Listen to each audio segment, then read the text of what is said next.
Have you ever wondered what secrets still sleep beneath the sands, stones, and seas of our world? Welcome to Unearthed Secrets, the channel where the past refuses to stay buried. Please subscribe to our channel, give this video a like, and tell us where you're watching from and what time it is right now. Let's begin. The Sphinx of Naxos.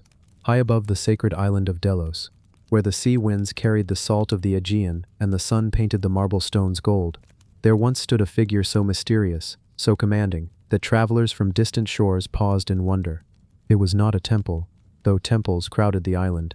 It was not an altar, though sacrifices bled across Delos each day. Instead, it was a creature of paradox. Wings spread wide, body of a lion, head of a woman, she gazed down from her marble perch with an unblinking calm, as if daring mortals to look back. This was the Sphinx of Naxos, a guardian set upon a towering column that soared more than 30 feet into the sky. For centuries she held her place, stone eyes staring into eternity, a riddle without words. Close your eyes and imagine that place, long ago. The waters of the Aegean glitter, restless yet eternal. Ships approach the sacred island, their sails swollen with the breath of foreign winds. Pilgrims disembark at the harbor, sandals crunching against pale sand, their voices hushed with reverence. Each step they take draws them nearer to Apollo's sanctuary, the very heart of Delos. Statues crowd the way, lions in rows, guardians carved in stone, tributes from cities across the Greek world, but none so strange, none so otherworldly, as the great winged Sphinx of Naxos. She was not hidden, not subtle. Instead, she rose high above the crowd, balanced upon a monumental column. From that height she commanded the gaze of every visitor. Children clutched their mothers' hands and pointed upward. Sailors, hardened by storms, felt a ripple of unease pass over their hearts, for she was both familiar and alien.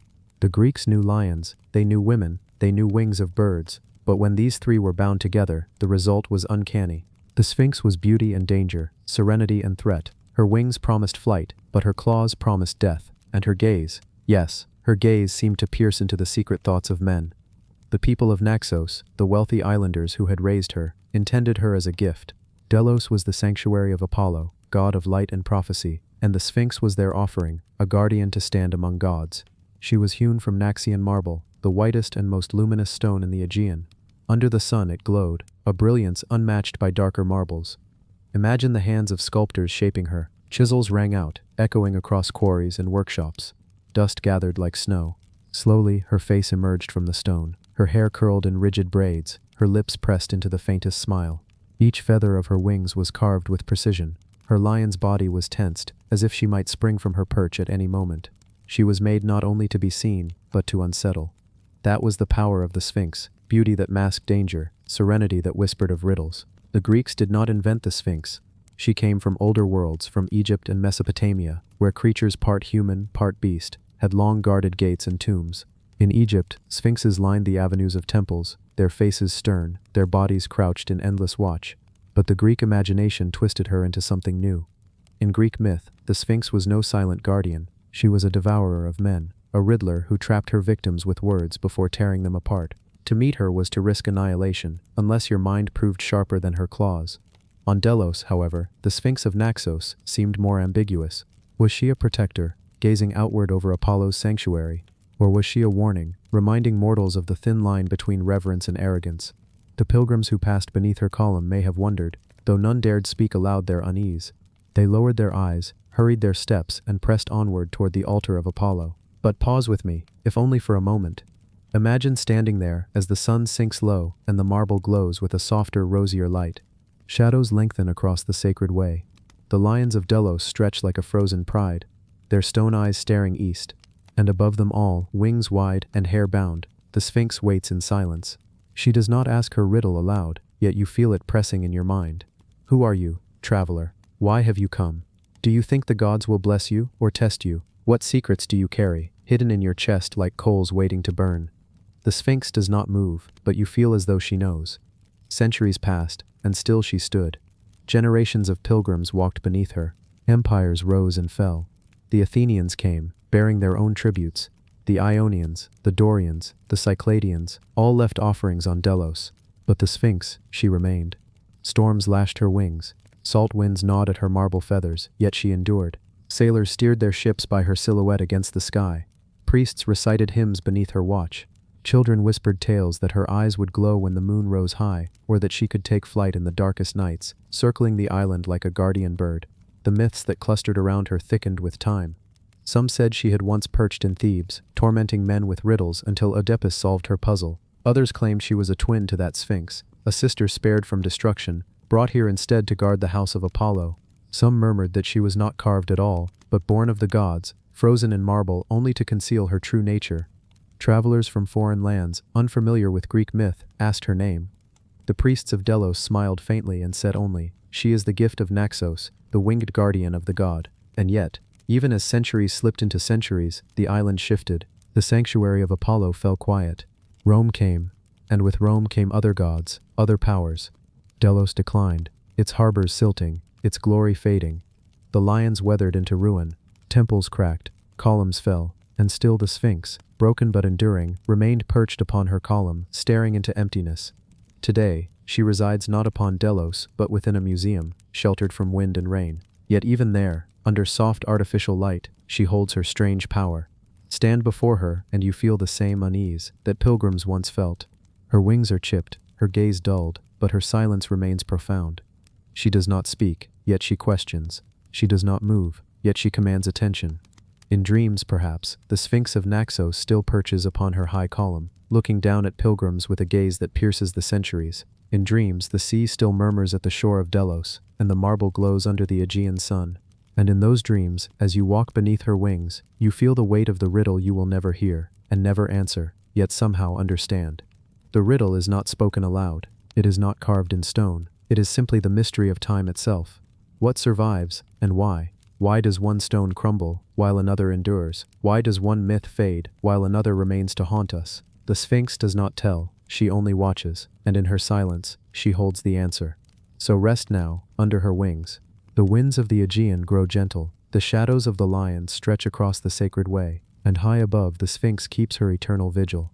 She has no need to ask her riddle aloud. She has already asked it, and you have already heard it, deep inside yourself. Sleep, then, in her shadow. Sleep with her wings unfurled above you, for the guardian of Delos has watched countless travelers pass into silence, and she will watch over you too. The Talaiot Towers.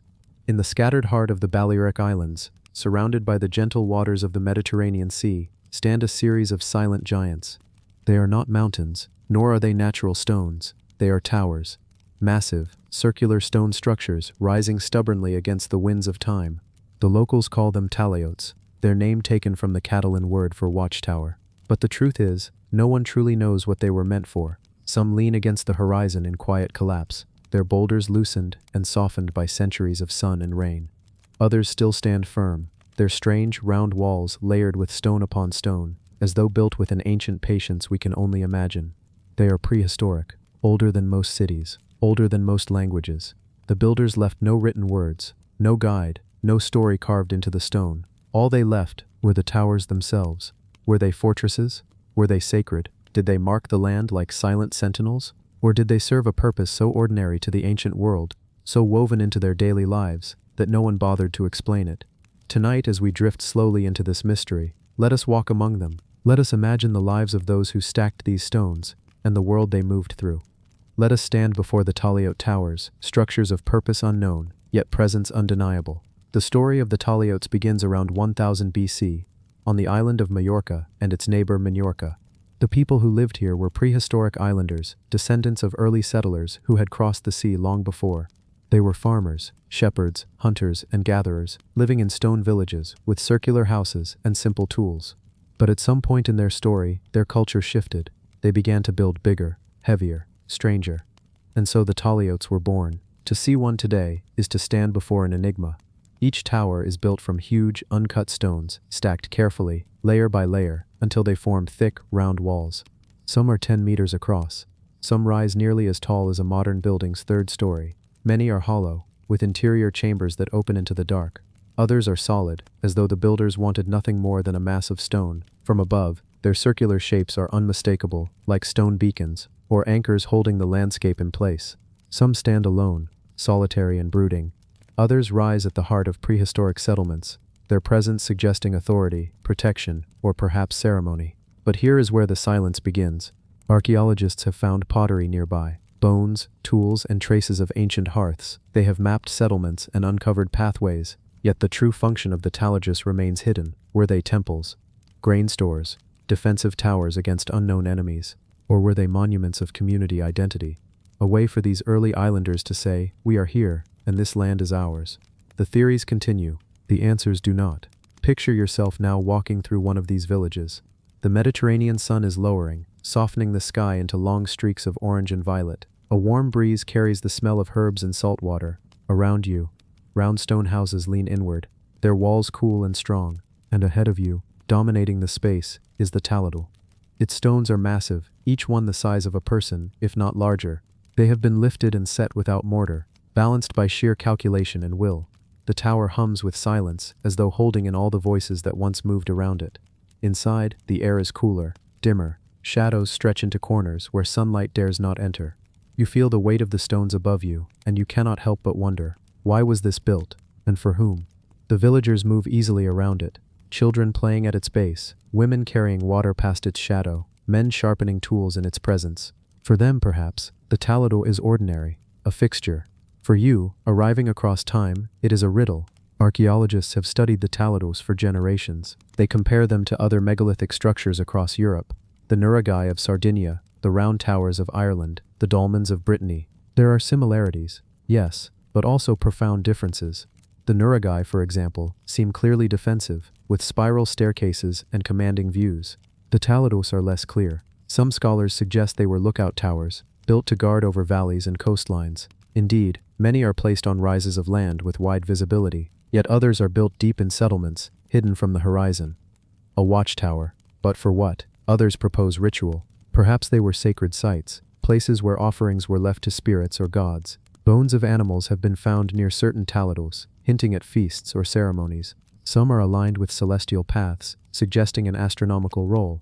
But again, nothing is certain. And then there are those who see them as symbols, a show of power, a declaration of presence. Much like cathedrals in medieval towns, or skyscrapers in modern cities, perhaps the Talaiot were statements, bold, heavy, immovable, a way for communities to root themselves into the land. Whatever their use, one fact lingers, they were not easy to build. The stones are massive, some weighing tons. Without iron tools or modern cranes, the people must have gathered together, using levers, ropes, and sheer determination. The act of building was as important as the building itself. Each tower carries not only stone, but the memory of hands that lifted it. As the night deepens, imagine lying at the base of one of these towers. The stars emerge above, spilling across the Mediterranean sky. The tower looms in silhouette, black against the silver lights. It has stood for 3,000 years, longer than empires, longer than kingdoms, longer than most stories we tell, and it will stand for thousands more. In that stillness, the Talaiot seems less a mystery to solve, and more a companion of time. A reminder that not all things must reveal their purpose. Some things can simply exist, holding silence, holding space, inviting us to wonder. The people who built them are gone, their voices, their names, their reasons, all dissolved into history. But the towers remain, and so long as they remain, so too does the question. Perhaps that is their truest purpose. Not defense, not storage, not ceremony. Perhaps the Talaiot were built for us, not us specifically, but for the eyes of future generations. To remind us that the past is not something we fully own or understand, that there are always layers left unsaid, stones unturned, meanings unspoken. The Talaiot stand as guardians of the unknown, and in their shadows we are reminded, mystery itself is part of our inheritance, and so we leave them here, under the stars of the Balearic Islands, their stones cooling in the night air, their silence unbroken, their purpose still hidden. The Talaiots wait, as they always have. The Rongcheng Shi Manuscript. Long ago, before ink met paper, before bound volumes could be tucked beneath an arm or set upon a scholar's desk, wisdom traveled by way of bamboo. Thin strips, carefully prepared, polished smooth, and bound together with string, served as the vessels of thought. The Rongcheng Shi Manuscript, unearthed centuries later in a tomb in China, belonged to this world of bamboo, a world where philosophy did not yet have pages, but instead rattled gently when lifted, whispering across strips that could be rearranged, reordered, or broken apart by time. The story of the Rongcheng Shi is as much about what survives as what is lost. Found in 1994 in a tomb near Gaozhuang, Shandong Province, the manuscript was one of many bamboo strip texts buried with the deceased. It had rested there since the Warring States period, a time of turmoil and clashing kingdoms, when philosophers walked among lords, hoping their words might shape rulers, armies, and entire realms. When unearthed, the bamboo strips carried something unusual, an account of history that blended with philosophy, something both narrative and reflective, unlike many texts of its age. The manuscript spoke in fragments, and even as scholars pieced it together, it resisted full clarity. To hold such a manuscript in one's imagination is to picture more than words. It is to picture hands. The hands of artisans who split bamboo, boiled it, flattened it, smoothed it. The hands of scribes who brushed ink onto its surface. The hands of those who bound the strips together with cords, creating a flexible, living book that could sway with movement. And, in time, the hands of gravediggers and mourners, laying it beside the body of someone who had once valued philosophy so highly that it was chosen as a companion for eternity. The Rongcheng Shi differs from many other bamboo texts in one key way. It preserves, in its fragile body, a philosophy tied directly to the mandate of heaven, that invisible thread binding rulers to cosmic order. Where other texts of the time offered instruction on warfare, ritual, or self-cultivation, this manuscript leaned toward a grand narrative. It told of history and order, not in fragmented aphorisms, but in flowing stories of rulers and their places in time. In its strips, scholars recognized something remarkable: the earliest known account of history written as a continuous story in China, where myth and governance wove seamlessly together.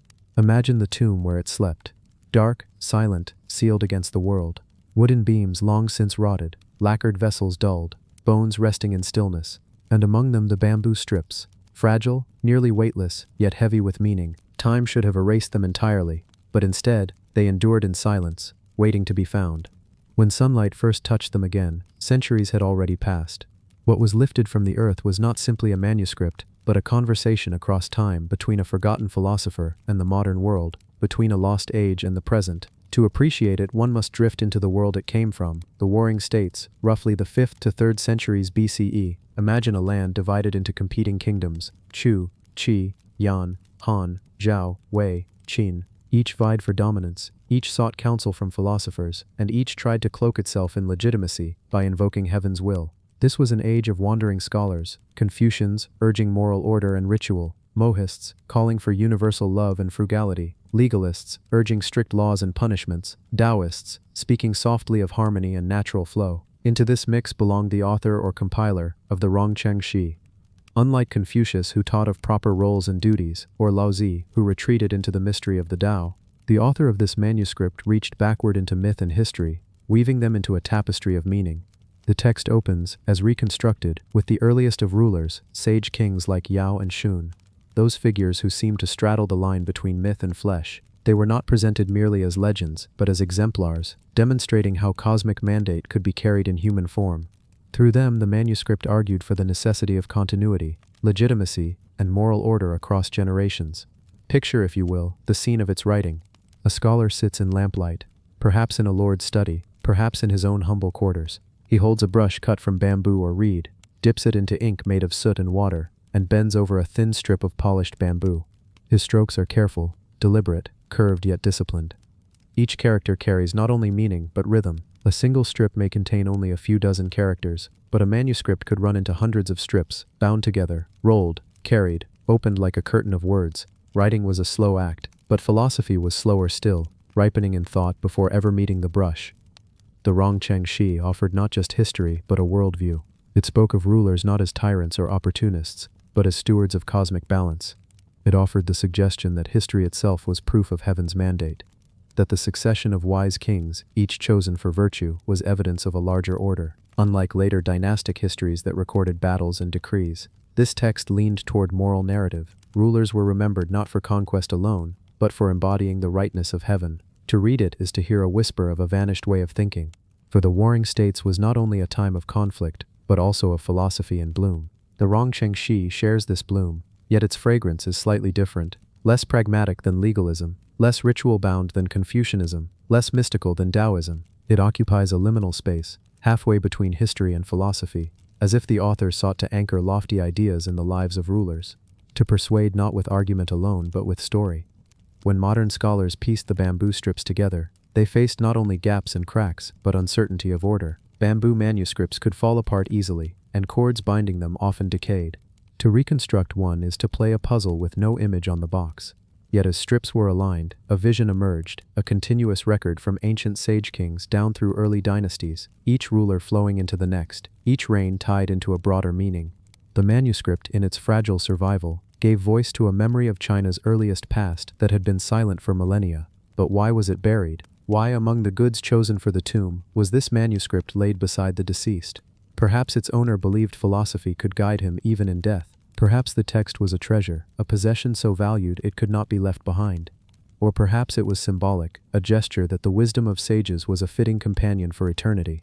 Whatever the reason, the result is the same: the earth became its vault, and silence became its guardian. The Rongcheng Shi also challenges us with absence, for even as it offers history, it omits things. It does not tell of every battle, nor of every failure. It smooths over the fractures of history, presenting instead a vision of order. Its silence, too, is part of its philosophy. In the gaps one feels the presence of choice, what was worth remembering, and what was not. In this way, it is not only a manuscript, but a curated memory, a selective telling that reveals as much through omission as through inclusion. As you drift deeper into this manuscript's mystery, imagine lying in a quiet chamber, surrounded not by stone or wood, but by time itself. Bamboo strips rest near you, their ink faint, their cords frayed. You trace the characters with your eyes, though their shapes feel unfamiliar. Each carries meaning, each belongs to an age when writing itself was young. You are not simply reading words, you are listening to echoes, hearing the breath of a vanished thinker who once leaned over bamboo under flickering lamplight. The Rongcheng Shi does not answer every question. It does not tell us exactly who wrote it, nor precisely when. It does not explain why this version of history was written, or for whom. But in its uncertainty lies its beauty. Like bamboo bending in the wind, it offers shape without rigidity, resilience without permanence. It invites us to wonder, not only about the rulers it describes, but about the human need to give meaning to history itself. Centuries after its burial, it has become a bridge between us and the warring states, between philosophy and myth, between the fragile material of bamboo and the endurance of ideas. To read it is to walk slowly across that bridge, hearing the creak of each plank, feeling the sway of time beneath your feet. And beyond the bridge, one sees the faint outline of those sage kings, not as distant figures but as companions in thought. Their presence lingers, not in flesh but in philosophy, not in monuments but in bamboo strips whispering from a tomb. The Rongcheng Shi manuscript endures as a reminder: wisdom need not be eternal in material to last forever in meaning. Ink may fade, bamboo may crack, but philosophy, when tied to story, when given voice through narrative, flows across time. It may sleep for millennia, but when unearthed, it speaks again. And in its voice, soft and measured, the world of ancient China, with its hopes, its ideals, its rulers both mythic and real, comes alive once more. The Cape Gelidonya Shipwreck. Far down the southern coast of modern-day Turkey, where the Mediterranean rolls against the jagged Lycian shore, there is a cape that ancient sailors once both feared and revered. It is called Cape Gelidonya, a rocky promontory jutting into restless seas, where sudden winds could dash even the strongest ships onto stone. For thousands of years, vessels have passed this point, carrying spices, metals, and dreams between the eastern and western worlds, and yet, beneath those turquoise waters, history keeps its most delicate secrets. It was here, just beyond the reach of the waves, that the remains of a ship from over 3,000 years ago were found. A shipwreck so haunting and so perfectly preserved in fragments that it forced scholars to rethink everything they knew about the Bronze Age. Today it is remembered as the Cape Gelidonya Shipwreck, one of the earliest excavated wrecks in history and a time capsule of trade, travel, and tragedy, frozen in the seabed. Close your eyes for a moment and imagine yourself standing on the rocky headland. The Mediterranean stretches endlessly before you, blue and silver beneath the sun. In the Bronze Age, this was not a peaceful sight. The sea was both pathway and predator. It offered fortune to those who dared, but also claimed lives without hesitation. Imagine the small merchant ships of that time. Wooden hulls tied together with rawhide, sails of woven linen straining against unpredictable winds. Crews lived in cramped quarters, working ceaselessly, their eyes trained on the horizon. Now, picture one such ship, somewhere around 1200 BCE, when the late Bronze Age was in its twilight. This vessel was not large by later standards. It was perhaps 20 meters long, crewed by traders, not warriors. Its cargo was heavy, precious, and volatile: copper ingots, tin, bronze tools, and raw materials destined for faraway ports. In a world where bronze was the lifeblood of empires, the metal of weapons, plows, and tools, a ship like this carried the very essence of civilization. And yet something went wrong. Perhaps a storm blew suddenly from the west. Perhaps the currents pulled too close to the rocks. Or perhaps the crew, exhausted after weeks at sea, made one fatal miscalculation. The ship struck stone. In the chaos, men would have shouted, the wooden planks splintering under the surge. Water flooded the hold, and one by one, cargo slipped into the deep. The men may have leapt into the sea, clinging to wreckage, staring back in despair as their livelihood vanished beneath the waves. Whether they survived or not, history does not tell. But the ship itself sank into silence, settling on the seabed, where time forgot it. It would remain there, undisturbed, for over 3,000 years. The world changed above. Empires rose and fell. Scripts were forgotten, gods abandoned, but the wreck endured, its story unspoken. It was not until the mid-20th century that the Cape Gelidonya wreck was rediscovered. In 1960, the pioneering underwater archaeologist George Bass led a groundbreaking excavation here, one of the very first attempts to treat a sunken ship not as salvage, but as a legitimate archaeological site. Divers descended into waters both clear and deceptive, for the deeper one swam, the more dangerous the currents became. And yet, lying just beyond the reach of casual swimmers, they began to find the remains of the ship. What they uncovered was extraordinary. Scattered across the seabed were copper ingots, not one or two, but hundreds, shaped like ox hides, heavy enough to weigh down even the strongest men. Alongside them were fragments of tin, the rare companion metal that, when mixed with copper, created bronze. These were not random finds. This was the very toolkit of the Bronze Age economy, the portable wealth that kings and craftsmen depended on. Without such trade, the swords of warriors and the plows of farmers could not exist. And then there were the tools: chisels, hammers, stone weights, and scraps of bronze, not the finished goods of noble households, but the raw materials and instruments of the itinerant smith. This suggested that the ship was not a grand merchant vessel laden with luxury, but rather the working platform of traveling metalworkers, men who sailed from port to port, offering their skills and wares wherever they were needed. They may have been both traders and craftsmen, forging deals as easily as they forged blades. This was a revelation. For centuries, historians imagined Bronze Age trade as a network dominated by kings and palaces, great powers exchanging luxury goods. But here, at the bottom of the sea, was proof of another reality. Independent craftsmen, moving with tools in hand, shaping the world not with royal decrees but with their own expertise. Even more haunting was the evidence of recycling. Many of the tools and scraps on board seemed old, worn, even broken, as if they had been collected for melting down. This was not a cargo of prestige, it was a cargo of necessity, of practical survival. The ship carried a floating workshop, a reminder that the Bronze Age was not just golden thrones and glittering temples, but also the endless labor of men whose names are lost. Close your eyes again, and picture one of those smiths. His hands are strong, calloused, smelling of metal and sea salt.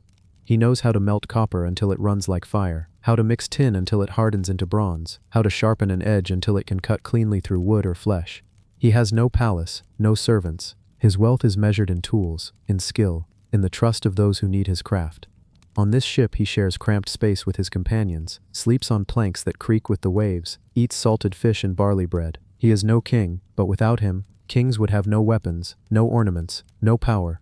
The Cape Gelidonya wreck whispers his story back to us, the story of craftsmen who bridged cultures, who carried knowledge as precious as the cargo they sailed with. Archaeologists also uncovered fragments of personal belongings, hints of the men themselves. Small objects, modest yet intimate, told of lives spent at sea, cooking pots, fishing hooks, and the worn remains of everyday utensils. These were not luxury traders, but working men, men who lived simply, men whose deaths, should they have perished here, were not sung by poets. And yet in some quiet way, their legacy survived longer than that of kings.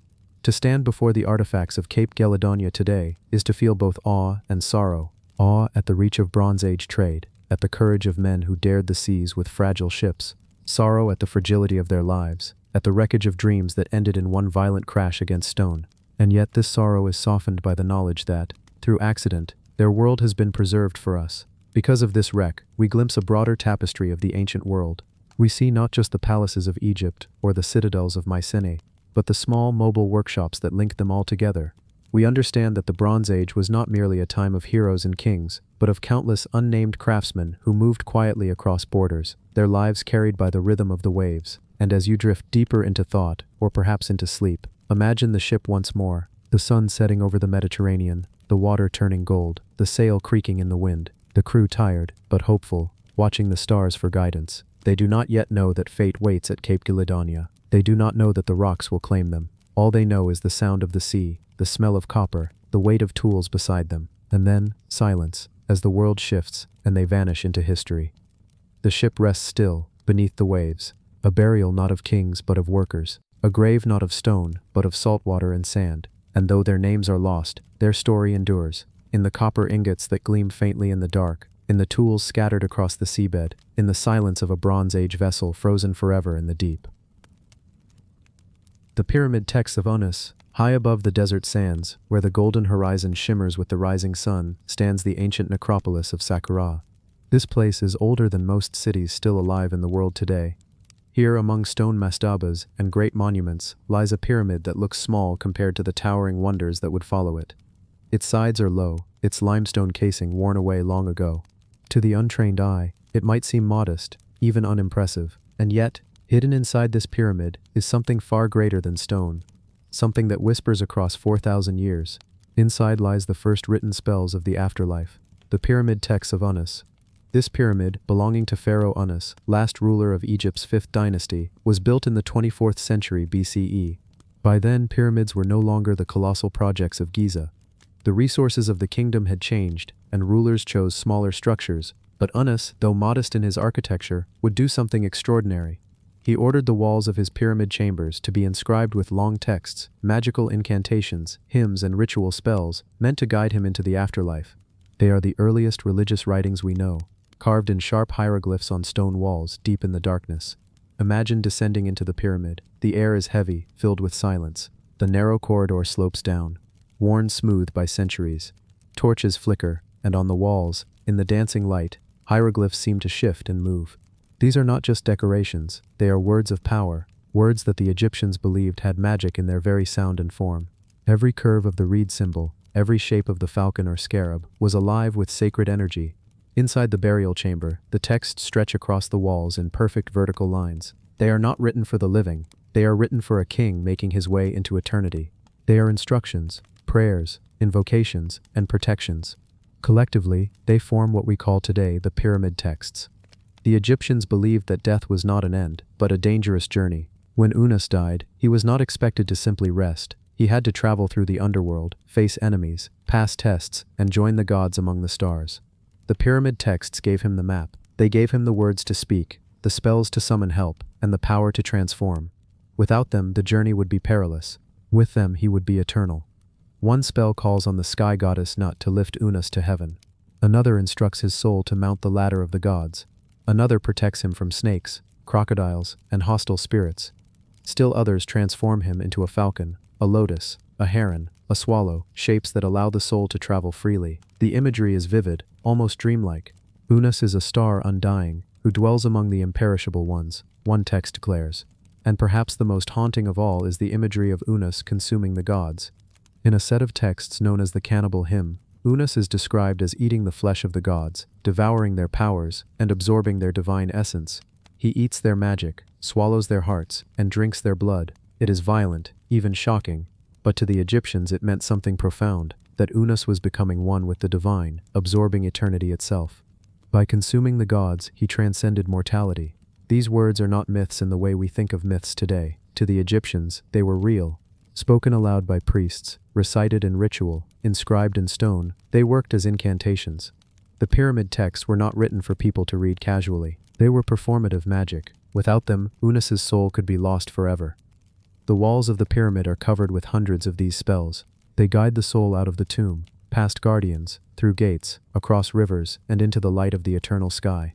They ensure that offerings continue to reach him, that his name is remembered, that he joins Ra in the solar bark, sailing with the sun god across the heavens. The afterlife, for the Egyptians, was not guaranteed. It had to be earned, protected, and secured with ritual. That is why these texts mattered so deeply. Every word was a safeguard, every image a shield. But beyond their magical use, the pyramid texts also preserve something else, the earliest vision of what it meant to be human and divine. They are humanity's first written attempt to articulate eternity. Think of it, 4,000 years ago, priests and scribes stood in torchlight, carving symbols into limestone, believing with all their hearts that these words would carry a king into the stars. In time, the pyramid texts would evolve. Later rulers expanded them into the coffin texts, written inside wooden sarcophagi. Later still, they became the Book of the Dead, famous for its colorful papyrus scrolls with spells and illustrations. But it all began here, with Unas, in the dark chamber beneath his modest pyramid. The discovery of these texts in modern times astonished scholars. When Gaston Maspero entered the pyramid in 1881, he saw the hieroglyphs cut into the walls, not painted, but carved. He realized they were something completely new, unlike anything seen in the grand pyramids of Khufu or Khafra. Here were not just monuments of stone, but monuments of thought. It was the first religious scripture ever written. Each spell offers a glimpse into the Egyptian mind. One text addresses the rising sun. O Ra, place your arms around Unas, for he is a son of the sky. Another warns hostile creatures to stay away. Serpent, go away. Crawl back into your hole. Another proclaims transformation. Unas has flown into the sky as a falcon. He has alighted among the stars. The repetition, the rhythm, the poetry, all of it was designed for ritual recitation. It was meant to be heard in the dim light of the tomb, where the voice of a priest would echo off stone, carrying words into eternity. Even today, standing in that chamber, one feels the strange power of the words. The walls seem to hum with presence. The hieroglyphs glow faintly in torchlight, rows upon rows of symbols that once had the force of eternal magic, and there is something almost tender in them too. Among the grand invocations, there are gentle lines where the gods are asked to feed Unas, to clothe him, to protect him like a child. The king, though mighty, was also vulnerable in death, and the texts ensure that the cosmos itself nurtures him. The pyramid texts remind us that humanity has always feared and hoped about death. Long before our books, before our prayers as we know them, these words were carved into stone for a man who wanted to live forever, and through them, in a way, he has. Unas's pyramid still stands, worn by time, but inside, the texts remain. The afterlife they describe is vivid, mysterious, and strange. Yet beneath the magic, we hear something universal, the human longing to endure, the belief that words can carry us across death itself. When you think of the great texts of the world, the hymns of Sumer, the Vedas of India, the Bible, the Quran, remember that in Egypt, before them all, a pharaoh named Unas ordered spells to be carved in stone, believing that writing itself was magic, and that eternity could be secured by words, and perhaps he was right.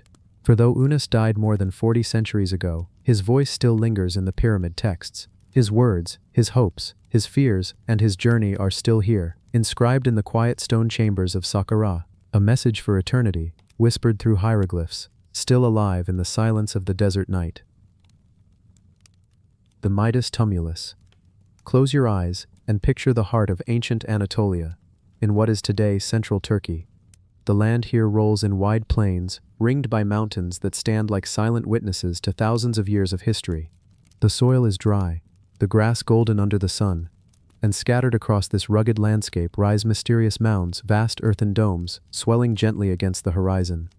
They look at first like natural hills, but they are not. They are tombs, raised by hands long gone, silent sentinels of the past, built to outlast time itself. Among them, one rises taller than all the rest, dominating the plain like a small mountain in its own right.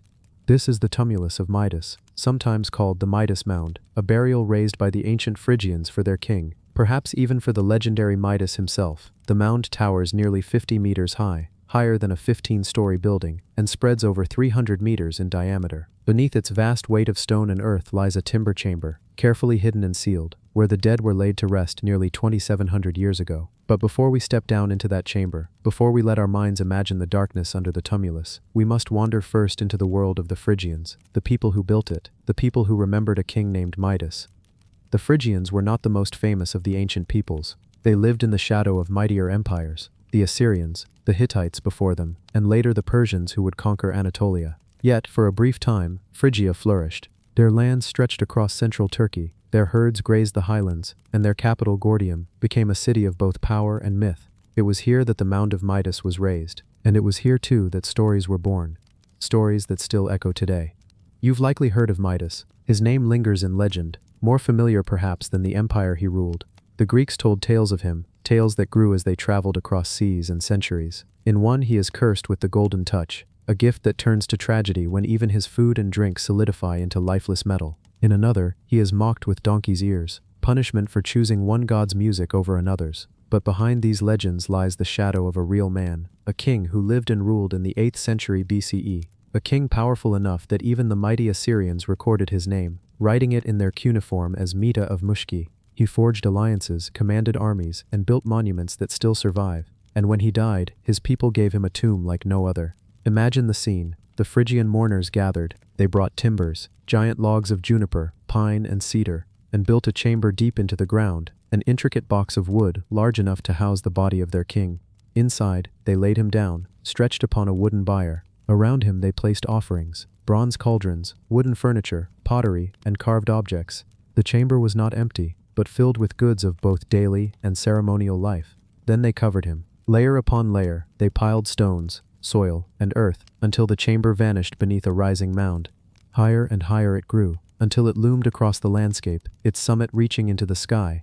A burial not meant for one lifetime, but for eternity. For centuries the mound stood untouched. The timber chamber within, sealed tight, remained hidden. The winds swept across Anatolia. Empires rose, fell, and crumbled, and still the mound remained. It was not until the 20th century that the tomb was opened. In 1957, archaeologists from the University of Pennsylvania began their excavations. They drilled into the tumulus, and what they found astonished the world. Descending deep into the earth, they reached the wooden chamber, and there, after nearly 3 millennia, they uncovered the remains of a king. The skeleton lay stretched out on a bier, head resting slightly to the side, surrounded by treasures. The chamber smelled of ancient wood and dust, but the preservation was remarkable. Over 17,500 bronze vessels were found, along with drinking bowls, carved wooden furniture, and remnants of textiles.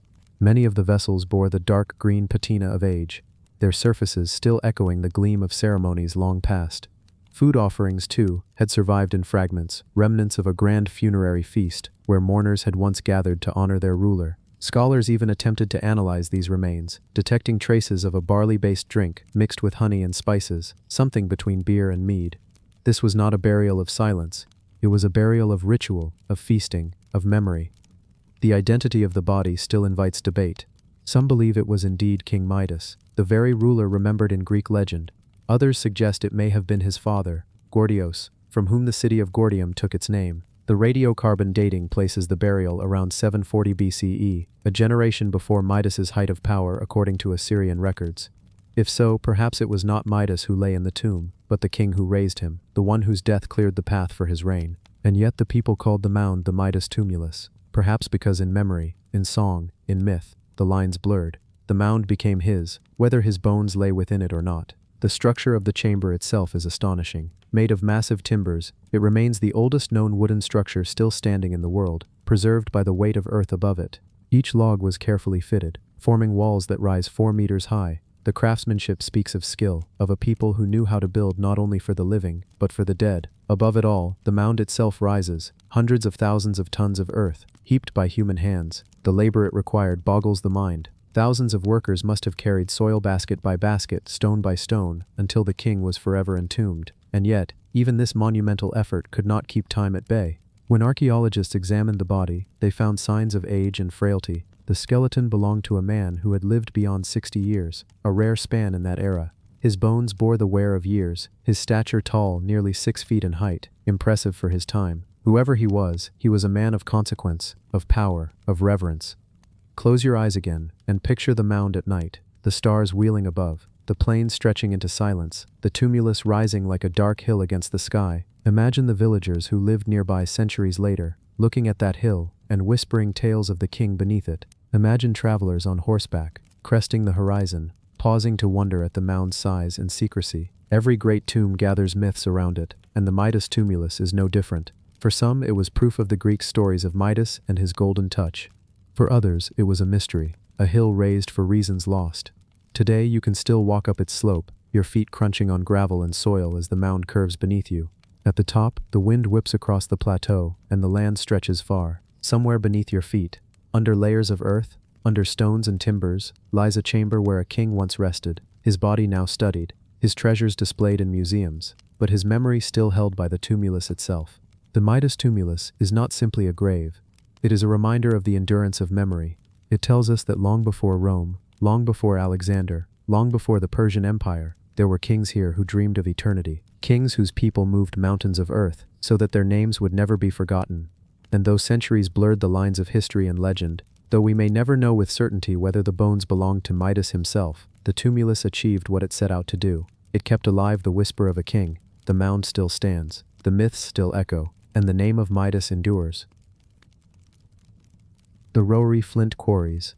In the heart of Sindh, where the baked plains of Pakistan stretch toward the Indus River, lies a region that at first glance seems dry, barren, and empty. The Rohri Hills do not shout for attention with towering peaks or lush greenery. Instead, they sit quietly under the sun, a chain of limestone ridges that most travelers would pass by without pausing. Yet hidden here is one of humanity's oldest legacies, an ancient industry older than empires, older than writing, older even than the first great cities of Mesopotamia. These hills are scarred and pitted with the marks of hands that chipped and carved for thousands of years.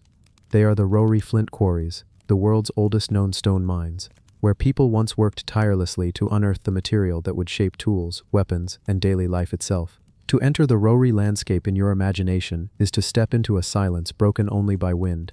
The limestone rises pale against the deep blue of the sky, and scattered across the surface are shards of flint, sharp, glinting fragments that seem to have been freshly broken, though some are older than history itself. Archaeologists describe walking here as walking across an enormous open-air workshop. You cannot take a single step without your foot brushing against a piece of ancient craftsmanship. Each fragment is a whisper from the Stone Age. Flint was the miracle stone of prehistory. When struck at the right angle, it fractures with a sharp, glass-like edge. A skilled knapper could turn it into scrapers, knives, axes, spearheads, or arrow tips. With fire and flint, a human could survive, carve wood, butcher animals, clear land, and even hunt larger beasts. It was not just a stone, it was survival itself. And so, long before bronze gleamed in furnaces or iron sang beneath a blacksmith's hammer, people came to the Rohri Hills to dig. They mined the hills because they knew here, buried beneath layers of limestone, was flint of the highest quality. Archaeologists date these quarries as far back as the Paleolithic, more than 300,000 years ago. Imagine that span of time. Modern humans were not yet widespread. The great ice sheets still advanced and retreated over distant lands. And here in Sind, early people were already striking stone against stone, shaping tools that would last longer than their bones, longer than their languages, longer even than their memory. What makes Rohri extraordinary is not just the age, but the sheer scale. The quarries stretch for miles, with thousands upon thousands of extraction pits and workshop sites. Generations upon generations of workers returned here, not for days or decades, but for millennia. Flint from Rohri was carried across the Indus Valley, down into the plains, into the hands of farmers, herders, and hunters. Later, as civilizations blossomed, this same stone was used by the builders of Mohenjo-daro and Harappa. The quarries connect the deep Paleolithic past with the Bronze Age world. If you picture the process, it unfolds slowly. A group of people arrive in the hills at dawn, the sun rising red across the horizon. They carry nothing more than hammerstones, harder rocks used to strike the limestone. The quarrying begins with steady blows, loosening flakes of stone, cutting into the bedrock, exposing seams of flint. Each strike echoes in the still air. Dust rises, coating the skin. When the nodules are freed, the workers carry them to nearby knapping floors, where skilled hands chip away the cortex, creating preforms, rough shapes that could later be finished into blades or points. Around them, flakes scatter like a snowfall of stone. The ground, even today, is covered with these fragments. Some quarries reveal heaps of discarded flakes several feet deep, as though the people who worked there vanished mid-task, leaving their tools scattered in the sun. In truth, they likely left deliberately, their work complete, moving back to villages and encampments, carrying with them only the finished pieces. What remained was the waste, the silent record of human industry. The Rohri Hills tell not only of work, but of continuity. For tens of thousands of years, the pattern repeated: quarry, knap, leave, return. The rhythm is so long it almost feels geological, as though humans became part of the landscape itself. In fact, some researchers argue that Rohri's flint industry represents the longest-running tradition of mining anywhere in the world. By the time the Indus Valley civilization flourished, around 2600 BCE, the Rohri quarries were already ancient, yet they were still being worked. Excavations at Mohenjo-daro have uncovered blades and tools unmistakably shaped from Rohri flint. These tools appear in households, in workshops, even in ritual contexts. The Indus people, with their grid-planned cities and elaborate trade networks, still relied on the same stone their distant ancestors had dug from the same hills. Flint was not obsolete, it was timeless. Pause here and think about that span. A shepherd in 40,000 BCE, shaping a flint scraper on the hillside, and an Indus craftsperson in 2000 BCE using a Rohri blade to cut cloth. They are separated by oceans of time, yet connected by the same source of stone. Very few places on Earth preserve such continuity. Walking through Rohri today, the evidence lies everywhere. Archaeologists describe hundreds of quarries cut into the limestone ridge, often in shallow depressions or trenches. Some are simple surface pits, others dig deeper, into the bedrock. In places, unfinished cores are still embedded in the walls, abandoned perhaps because the stone was flawed or because the workers left in haste. Around the quarries are the workshops, identifiable by the dense scatter of flakes. The sheer number of these sites, thousands, suggests not a casual seasonal activity, but a highly organized and enduring tradition. Yet the Rohri Hills remain mysterious. Who organized the mining? Was it small family groups, each returning to favored spots? Or were there larger coordinated efforts, perhaps even overseen by leaders or communities? We cannot know. There are no inscriptions, no records, no voices left to tell us. Only the stone remains. It is tempting to imagine stories. Perhaps the hills themselves were seen as sacred, a gift of the earth. Perhaps myths grew around them, spirits of stone, guardians of flint. Perhaps workers sang as they labored, rhythmic chants echoing against the limestone cliffs. The air would have been filled with sound, the ringing of stone on stone, the sharp crack as flakes flew, the murmur of voices, the hiss of wind carrying dust across the ridge. And at night, when the quarry fell silent, when the workers returned to campfires on the plains, the hills would sit in darkness, scattered with the day's debris. The stars would burn overhead, the same stars we see now, and the flakes of flint would gleam faintly like a second, broken constellation upon the ground. As centuries passed, empires rose and fell. The Persians marched through Sind, Alexander's armies crossed the Indus, the Mauryas, the Kushans, the Mughals, all left their mark on the region. Yet the Rohri Flint Quarries endured quietly in the background, their scars slowly eroding, their waste heaps weathering but never vanishing. Time did not erase them, instead it preserved them. When archaeologists first studied Rohri in detail in the 20th century, they realized they were looking not at a single site, but at a vast industrial zone stretching across dozens of kilometers. The sheer antiquity stunned them. Here was a place worked long before cities, long before writing, long before even settled villages. A place that ties us to our earliest ancestors, and yet is still legible today in the dust and shards. The Rohri Hills remind us that history is not just in monuments or palaces. It is in the quiet persistence of survival. Every flake of flint tells of a hand that struck it, a need that drove it, a life that depended on it. Together they form a chorus across time, whispering of the ingenuity and resilience of people who lived in a world harsher than ours, yet who found a way to endure. And as you imagine walking there, the ground crunching softly underfoot, the horizon hazy with heat, the silence deep and timeless, you realize that the quarries are not empty at all. They are full of memory, full of human presence, full of the echoes of lives stretching back further than we can measure. The Rohri Flint Quarries are more than stone. They are a reminder that even in the simplest acts, striking a rock, shaping a blade, humans wove the threads of history, one fragment at a time. And in their persistence, they left us a legacy that endures, quietly beneath the endless sky. The Goseck Circle. The story begins not with stones or towering pyramids, but with soil, with trenches dug into the earth, and with human hands that long ago reached into the ground to carve meaning into the land itself. Long before the astronomers of Greece charted the movements of the heavens, before Babylonian priests kept meticulous records of the stars, and even before the builders of Stonehenge erected their mighty stones, there was a circle in Germany, a circle traced not in marble or granite, but in earth and timber. It is known today as the Goseck Circle, and it is believed to be among the oldest solar observatories in the world. To picture it, imagine a wide plain in central Germany, the landscape stretching gently beneath a pale sky.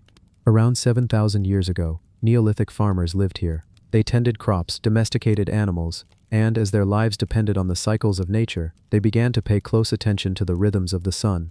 The Goseck Circle was their response, a deliberate carving of space into a shape that could hold both ritual and knowledge, both ceremony and science. The circle itself is impressive in its simplicity.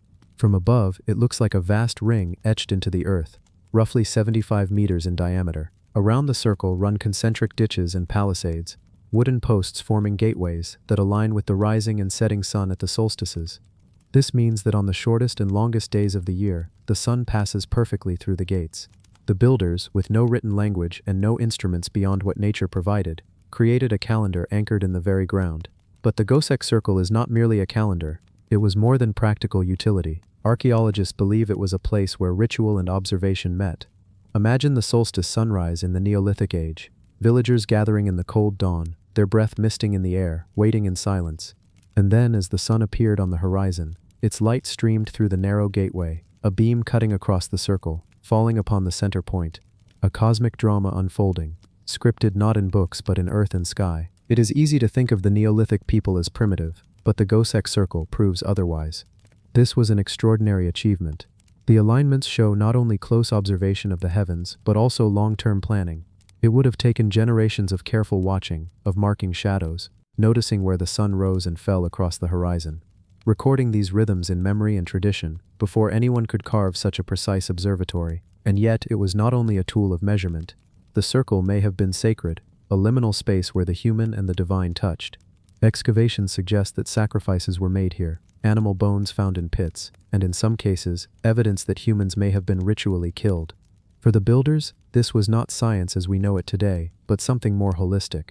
The circle bound together survival, spirituality, and community. The sun gave them life, dictated their crops, and it had to be honored. The Goseck Circle is also remarkable for being part of a wider network. Across Europe, especially in the Danube region, archaeologists have found hundreds of similar circular enclosures, known as rondelles.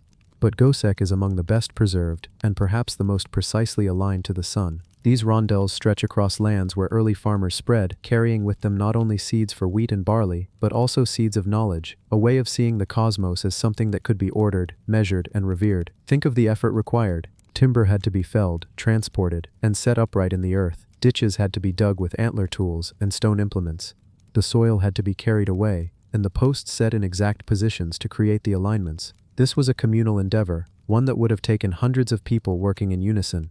It was not just the work of priests or astronomers, but of entire communities joining in the labor of aligning themselves to the heavens. And what did it feel like, one wonders, to stand inside the circle at its height? At sunrise on the winter solstice, when the days were at their darkest and survival was most uncertain, the first rays of light would blaze through the gate, promising that the sun was returning. A reassurance, a ritual of hope. At summer solstice, when the sun lingered longest in the sky, the opposite occurred, a reminder that the peak had been reached, and from here, the days would shorten again. In both, there was a lesson that time moved in cycles, and that life itself was bound to rhythms greater than any individual. Over time, though, the circle fell silent. The posts rotted, the ditches filled with soil, and the memory of its meaning slipped away. For thousands of years, the land returned to ordinary fields. Farmers plowed over it, never knowing that beneath their feet lay a map of the cosmos drawn by their distant ancestors. It was not until the 20th century, when aerial photography revealed strange circular patterns in the crops, that scholars began to rediscover it. From the air, the shape was unmistakable, a vast, deliberate circle, hidden in plain sight. Today, the Goseck Circle has been reconstructed. Visitors can once again walk through its gates, stand at its center, and watch the sun align with its openings just as it did 7 millennia ago. Standing there, one cannot help but feel the weight of time pressing down, the continuity of human curiosity, the desire to understand the world, the reverence for forces greater than ourselves. The Goseck Circle reminds us that science and spirituality were never separate at the dawn of civilization. To the Neolithic builders, the sun was not just a ball of burning gas, but the source of life, the marker of time, the hand that turned the wheel of the seasons. By cutting their circle into the earth, they created a way to live in harmony with it, to celebrate it, to survive by its grace, and perhaps in a way they succeeded. Though their names are lost, though their language has vanished, though their wooden posts have long since turned to dust, the circle endures. It still marks the path of the sun. It still testifies to the human will to measure, to remember, and to honor the sky. In its silence, it whispers the same truth across millennia, that the heavens above and the earth below are forever entwined, and that we, standing in between, are shaped by both. The Goseck Circle, carved into the soil of Germany, is more than an archaeological site. It is a reminder that even the simplest materials, earth, wood, and sky, can be combined into something profound. It is a circle of time, a calendar of light, and a doorway into the earliest human attempts to understand the universe. The Golden Rhino of Mapungubwe. The story of the Golden Rhino of Mapungubwe begins not with the glittering metal that has captured the imagination of archaeologists and dreamers alike, but with the landscape itself. Imagine a high sandstone plateau in the far northern reaches of what is now South Africa, near the confluence of two great rivers, the Limpopo and the Shashe. Here the land seems to fold into itself, rising in rocky ridges, with thorn trees twisting against the wind and the sun spilling gold across endless plains. It is a place where elephants once passed in great herds, where leopards padded silently along the riverbanks, and where human voices carried across the savanna for over 1,000 years. It is here, in this landscape, that the kingdom of Mapungubwe rose and fell, leaving behind only fragments of memory, scattered shards of pottery, traces of stone walls, and one unforgettable object, a small golden rhino, delicate yet eternal, as if waiting for the world to notice. The people of Mapungubwe lived during the 11th to 13th centuries, a period when much of sub-Saharan Africa was alive with trade, agriculture, and cultural exchange. We so often imagine medieval Europe as the heart of history, But in these centuries, long before the great cathedrals were complete, long before the Renaissance had even dawned, Africa was home to kingdoms every bit as sophisticated, interconnected, and advanced as those to the north. The Mapungubweans farmed the land, herded cattle, and built stone enclosures atop the hill that became their royal seat. The hill itself, Mapungubwe Hill, was no ordinary rock. It was a sacred space, rising above the surrounding landscape, a place reserved for kings and elites. The common people lived below, in homesteads scattered across the valley, their daily lives tied to the soil and the rhythms of the seasons. Grain was stored in granaries, cattle were moved with the rains, and above it all the hill glowed red in the evening light, crowned with the power of those who ruled. Archaeologists who first uncovered the remains of Mapungubwe in the 1930s could scarcely believe what they had found. Here, in a place thought to be peripheral to history, lay the remains of a kingdom with social stratification, long-distance trade, and wealth that shimmered in gold. The small rhino, fashioned from thin sheets of hammered gold, was one of several artifacts buried with high-status individuals. The artisans of Mapungubwe worked gold with astonishing skill, crafting not just ornaments, but also symbolic figures like the rhino, creatures of power and meaning. To hold such an object in one's hand is to feel the touch of a civilization that has almost vanished into silence, a reminder that history is far larger than the stories we are usually told. But let us step back in time, long before the rhino was ever shaped. Imagine the people who lived in this land before kings and kingdoms. For thousands of years, hunter-gatherers roamed these plains, following game, gathering roots, living in harmony with the rhythms of nature. Their rock art still lingers in caves and on cliff faces, faint ochre figures dancing, hunting, praying. Then came waves of Bantu-speaking peoples, bringing with them new skills, iron smelting, farming, herding. Villages began to rise, fields of sorghum and millet swayed in the wind, and cattle lowed in kraals beneath the stars. Slowly, over generations, social hierarchies formed, and certain families rose to prominence. By the 10th century, this region was already humming with trade, with beads arriving from the Indian Ocean coast, and goods moving along networks that stretched farther than anyone might imagine. It is difficult, even now, to grasp the scope of these trade routes. Picture the glitter of glass beads, deep blue and bright green, arriving from as far away as Persia or India. Imagine Chinese porcelain sherds lying in African soil, their journey having carried them across the seas. Gold, ivory, and skins left the heart of Africa, carried on the backs of porters or downriver to the coast, where merchants exchanged them for the goods of distant worlds.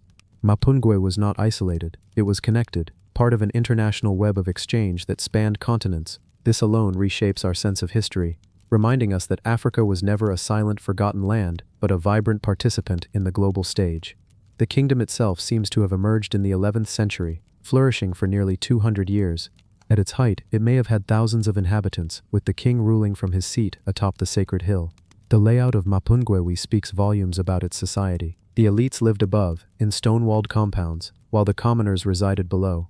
This physical separation of ruler and ruled is the earliest evidence in southern Africa of a class-based society, a kingdom where divine authority was embodied in the king, who was set apart both spiritually and physically.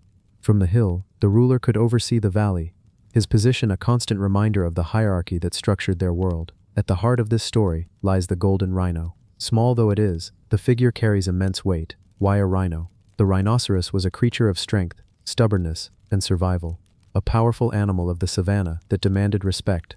To fashion such an image in gold was not simply to create a trinket, it was to capture an essence, to embody authority and endurance. Perhaps the rhino was meant as a guardian in death, placed with the king to carry him into the afterlife. Perhaps it symbolized wealth itself, for rhinos roamed the same lands that brought prosperity to Mapungubwe. We may never know the full intent, but the image lingers, refusing to be silenced by time. Life in Mapungubwe was not all gold and power, of course. For most of its people, daily existence revolved around the soil, the herds, and the household.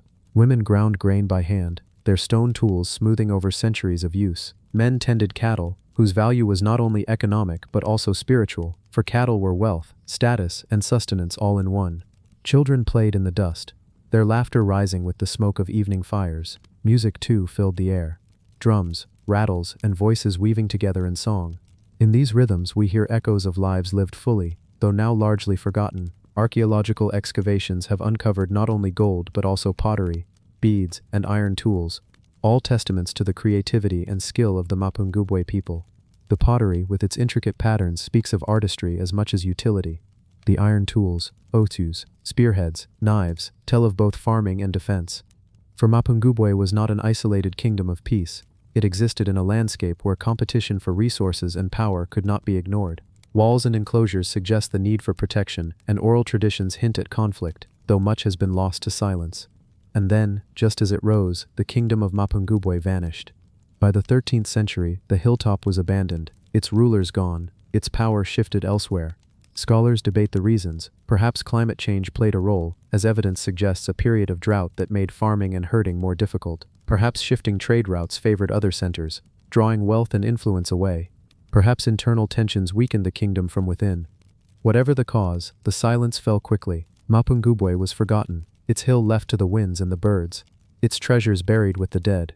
Centuries later, when colonists arrived in this land, they had no idea that beneath their feet lay the remains of a once great kingdom. The myth of Africa as a land without history persisted, a myth shattered only when the soil gave up its secrets. In the 1930s, workers uncovered graves atop the hill, revealing gold artifacts that stunned the world. But even then, the story was suppressed. Apartheid South Africa was unwilling to acknowledge a pre-colonial African kingdom of such sophistication, fearing it would challenge the racist narratives on which their society was built. For decades, the discoveries were hidden, studied quietly, spoken of rarely. Only in more recent years has Mapungubwe begun to receive the recognition it deserves. Today, the site is preserved as Mapungubwe National Park, a UNESCO World Heritage Site. Visitors can walk the paths up the sacred hill, gaze out across the landscape where three countries meet, and imagine the kingdom that once thrived here. In museums, the Golden Rhino and other treasures gleam softly under glass, whispering of a time when gold was worked with skill and meaning, long before Europeans set foot on these shores. To see the rhino is to confront the vastness of history, to realize that the stories we have been told are fragments and that countless others wait beneath the surface. But beyond the facts and artifacts, there is something deeply human in the tale of Mapungubwe. It is a story of aspiration, of people building not just homes but kingdoms, not just tools but symbols. It is a story of connection, of a landlocked society reaching out across continents through trade. It is a story of loss, of silence swallowing voices once loud, and it is a story of rediscovery, of modern eyes glimpsing in the dust the brilliance of those who came before. As we linger on this story, let us return once more to the landscape. Picture the sun setting over the Limpopo Valley, the air cooling as shadows stretch long, the hill glows red, its stones warm to the touch, its silence deep but not empty. In that silence, the echoes of Mapungubwe remain. The laughter of children, the beat of drums, the murmur of prayers to ancestors, the clink of gold shaped by careful hands. Somewhere within that silence stands the Golden Rhino, small yet mighty, enduring through centuries as the kingdom itself faded away. It is more than an artifact, it is a messenger, carrying across time the truth that Africa was never silent, never forgotten, but alive with kingdoms, with people, with dreams cast in gold. And so we close our eyes and imagine the world of Mapungubwe, the kingdom that vanished but left behind a rhino of gold, gleaming softly in the darkness, waiting for us to remember. The Desana Rock Paintings. The Amazon is a place where silence is rarely silent. Even in the stillness of night, the forest is alive with the constant murmur of creatures, with the rustle of unseen wings, the croak of hidden throats, the shuffle of small paws pressing into damp earth. It is a place that seems infinite, a green ocean of trees and rivers that stretch beyond sight, and yet within it, humanity has left its whispers, whispers not shouted across centuries, but painted softly onto stone. In Brazil, deep in the territory of the Desana people, those whispers take the form of rock paintings. They do not sit in museums, nor do they always stand out immediately to the wandering eye. They emerge slowly, once you know where to look. Faded pigments on rock faces, pigments that have clung to their surfaces for thousands of years. They tell stories, not always stories that can be understood in a single reading, nor always tales meant for the outside world, but they endure, like echoes of thought preserved in color. The Desana rock paintings are found on cliffs, boulders, and cave walls, scattered across the Colombian-Brazilian borderlands of the Amazon basin, where forest and river meet. They are not monuments in the sense of towering pyramids or stone temples. They are subtle, sometimes almost hidden, but that makes them no less profound. Standing before them, one senses that the very forest has served as a cathedral, its endless canopy as a roof, its stones as sacred altars where meaning was pressed into being. The people who made them, long before written alphabets reached this place, had their own systems of knowledge, of remembering, of binding together the spiritual with the everyday, and they chose color and image to speak. What makes these paintings so extraordinary is not only their age, but their persistence. Archaeologists date some of them to around 12,000 years ago, painted in the earliest eras after human beings spread across South America. Others are younger, layered atop the old, showing that generation after generation returned to the same sacred cliffs to add their marks. Imagine that span, 1,000 years of families, hunters, and healers, all walking to the same stones, each knowing the site held something beyond the ordinary, each bringing pigment mixed from earth and plants, each pressing their hands, their animals, their spirits into the rock. The Amazon can swallow almost everything. Wood decays, fabrics vanish, bones melt back into soil. But the pigments endured, clinging to the stone even through the breath of the forest and the weight of time. One of the most striking things one encounters among these images are the human figures. They are often drawn in poses that suggest ritual, dancing, or movement, their limbs outstretched as though caught mid-step in ceremony. Around them cluster animals, jaguars with arched backs, fish with scales carefully marked, birds that hover as if forever in flight. The artists did not place these images randomly. They chose surfaces where rain would not wash them away too quickly, where the rising sun might catch them, or where the cave's echoes might carry voices spoken beneath them. Some images are vast, stretching meters across, while others are small, intimate, like signatures pressed in pigment. Together they create a rhythm, a kind of visual song carved into the stone. The Desana people today, whose ancestors once painted and retold these stories, see the images not merely as art but as evidence of their cosmology. In their traditions, the world is layered, earth, sky, and underworld, tied together by rivers and spirits. The paintings record fragments of myth, ancestors emerging from rivers, spirits that taught the people how to hunt and farm, the jaguar who walks between realms, the serpent whose body is both the river and the path of creation. For the Desana, every animal painted is not just an animal, but also a being with agency, with power, and with connection to the human world. To the outsider, it might seem like a collection of figures. To those within the tradition, it is a map of how existence fits together. One cannot help but wonder at the making of these paintings. The pigments were not accidental. The artists gathered red ochre, made from iron-rich earth, which they ground into fine powder. Mixed with plant resins, animal fats, or even saliva, it formed a paint that could cling to stone for thousands of years. Sometimes black pigments were used, drawn from charcoal or manganese. The act of creating was itself likely ritualized. Imagine a small group of people standing before a cliff, preparing the pigment, chanting softly, telling the story they were about to record, and then raising hands or sticks to press the images into being. To paint was not only to decorate, it was to call forth the memory of the spirits, to inscribe the invisible into the visible world. And so one sees hands, human hands, painted in red.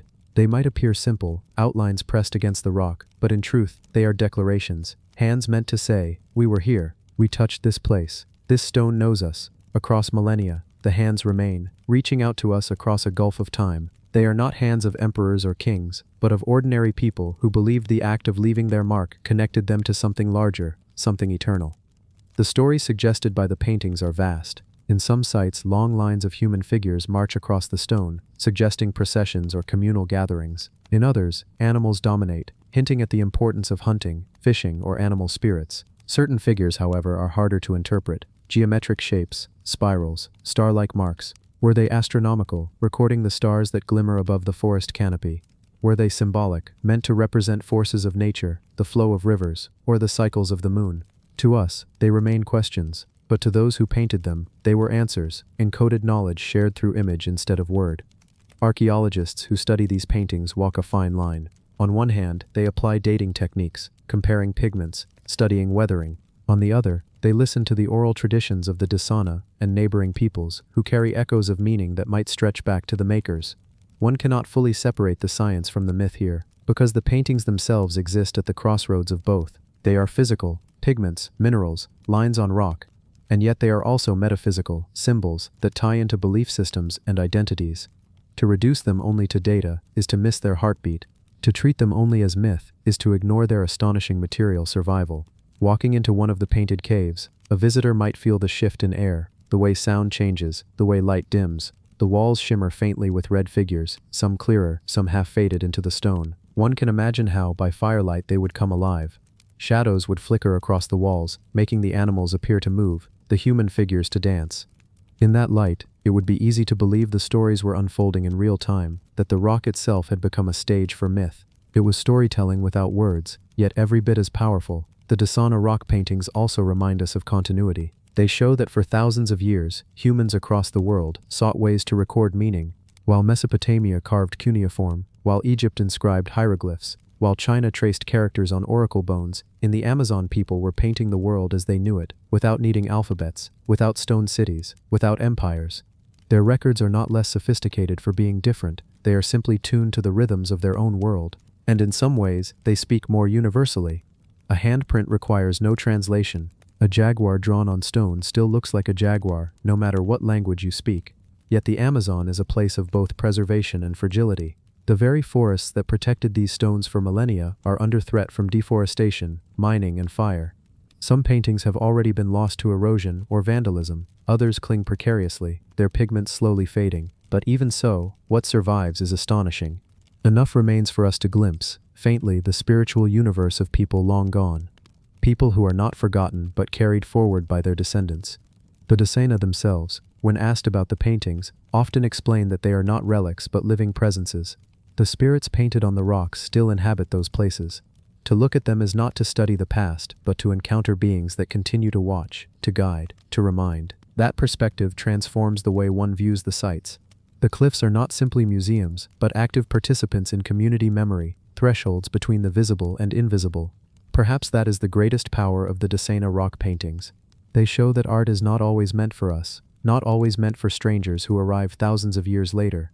Sometimes it is made as an offering, as a reminder to one's own people, as a dialogue with forces unseen. We, as outsiders, catch only fragments, glimpses of stories half understood. But even in fragment, the impact is immense. Standing before a painted wall, one feels small yet connected, aware that the urge to tell stories, to leave marks, to express meaning through image, is as old as humanity itself. The forest will continue its song, the rivers their endless flow, the canopy its slow breathing. But on the stones, the pigments remain. Red ochre hands, jaguars, fish, spirals, each a piece of a story that began long before us and will continue long after. The Desana Rock Paintings are not only art, they are memory carved in color, a chorus sung not with voices but with stone and pigment. And like all great stories, they whisper to those willing to listen, across time, across silence, across the endless green of the Amazon. The Knap of Howar. The sea never stops moving along the Orkney Islands. The waves break softly, again and again, against the worn stones, carrying with them the smell of salt, the whisper of storms, and the timeless pull of the tide. And on the edge of one of these islands, on the quiet green sweep of Pape, stands something remarkable. A house that has endured longer than nearly any other, a place older than the pyramids, older than Stonehenge, older than most of the world's known monuments. The Knap of Howar, as it is called, does not announce itself with grandeur.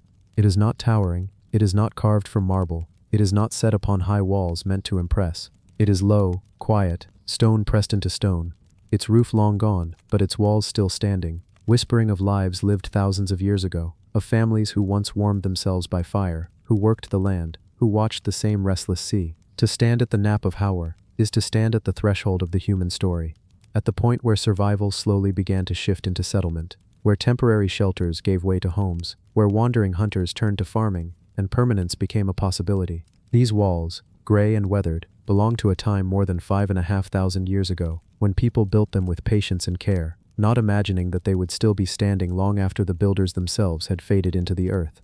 The Orkney Islands have always been a place apart, where stone and sea shape existence.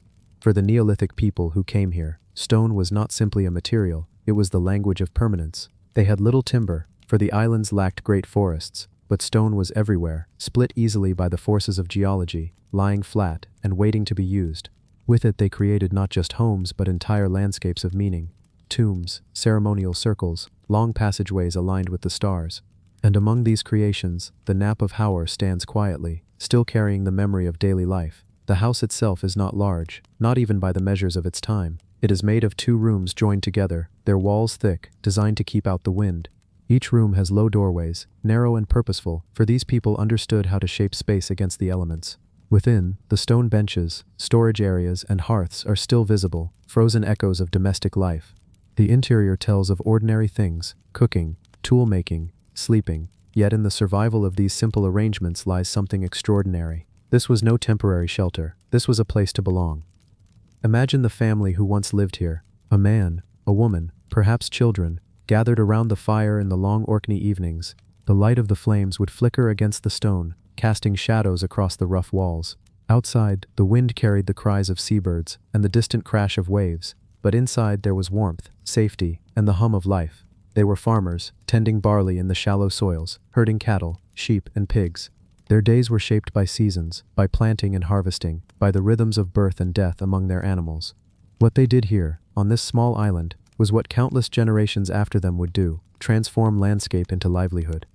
Archaeologists have uncovered more than just the stones of the Knap of Howar. They found tools of flint, fragments of pottery, bones of domesticated animals, shells gathered from the shore. These remnants tell us that the people of Papai were not isolated. They had knowledge, skills, and connections. The pottery found here matches that of the Hebridean Isles, suggesting trade or shared traditions. The stone tools, sharpened and resharpened, suggest lives of labor but also of craft, and every detail hints that these Neolithic farmers were part of something wider, a network of early communities stretching across the seas, bound together by trade, by marriage, by shared rituals. The Knap of Howar is remarkable, not simply because it is old, but because of how much it endured. It was built around 3700 BC, and for centuries it served its purpose. And yet when its family moved on, when the walls no longer echoed with voices, the house did not vanish. Instead, it was slowly covered by earth, protected by layers of soil and sand, until it emerged again in the 20th century, exposed by the restless sea and the shifting land.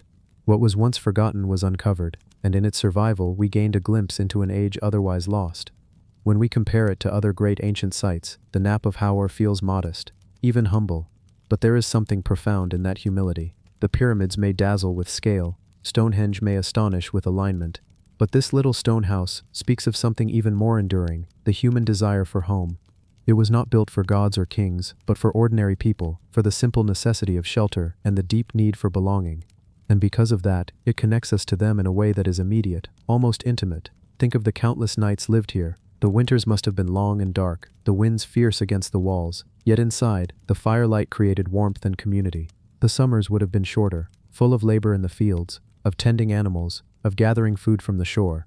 Every stone bench, every storage recess carved into the wall was a response to the challenges of this landscape. In its design we see ingenuity, resilience, and above all, continuity. For though thousands of years separate us, the rhythms of life remain familiar. Families still gather around food, still seek warmth, still carve spaces where they feel safe from the world outside. The survival of the Knap of Howar is also a testament to the material of Orkney itself. In most parts of the world, houses of such age have long since vanished, dissolved back into the soil, or burned away. But here, where stone was the only abundant building material, the people built homes meant to endure, whether they knew it or not. And because of this, Orkney today is a treasure trove of Neolithic structures, from the chambered tomb of Maishoe to the stone village of Skara Brae, and to this oldest house of all, the Knap of Howar. Together they form one of the richest prehistoric landscapes in the world. But the Knap of Howar has something the others do not: its scale and simplicity. When we look at it, we are not awed by mystery, but drawn into familiarity. We can picture ourselves there, cooking, sleeping, stepping outside into the wind. It is not the monument of a culture striving for the heavens, it is the shelter of people rooted in the earth. In that way it speaks to the very essence of human survival. The discovery of the site brought with it new questions. Who were these people? Why did they choose this island? How did they shape their world? And what did they believe? The truth is, we may never know fully. Their words are lost, their rituals only partially glimpsed through artifacts. Yet in the walls of the Knap of Howar, in the hearths and the tools, we feel their presence. They remind us that history is not just about kings and battles, but about families and their homes, about people who lived quiet lives in places far from the centers of power. And so the Knap of Howar stands as both symbol and survivor.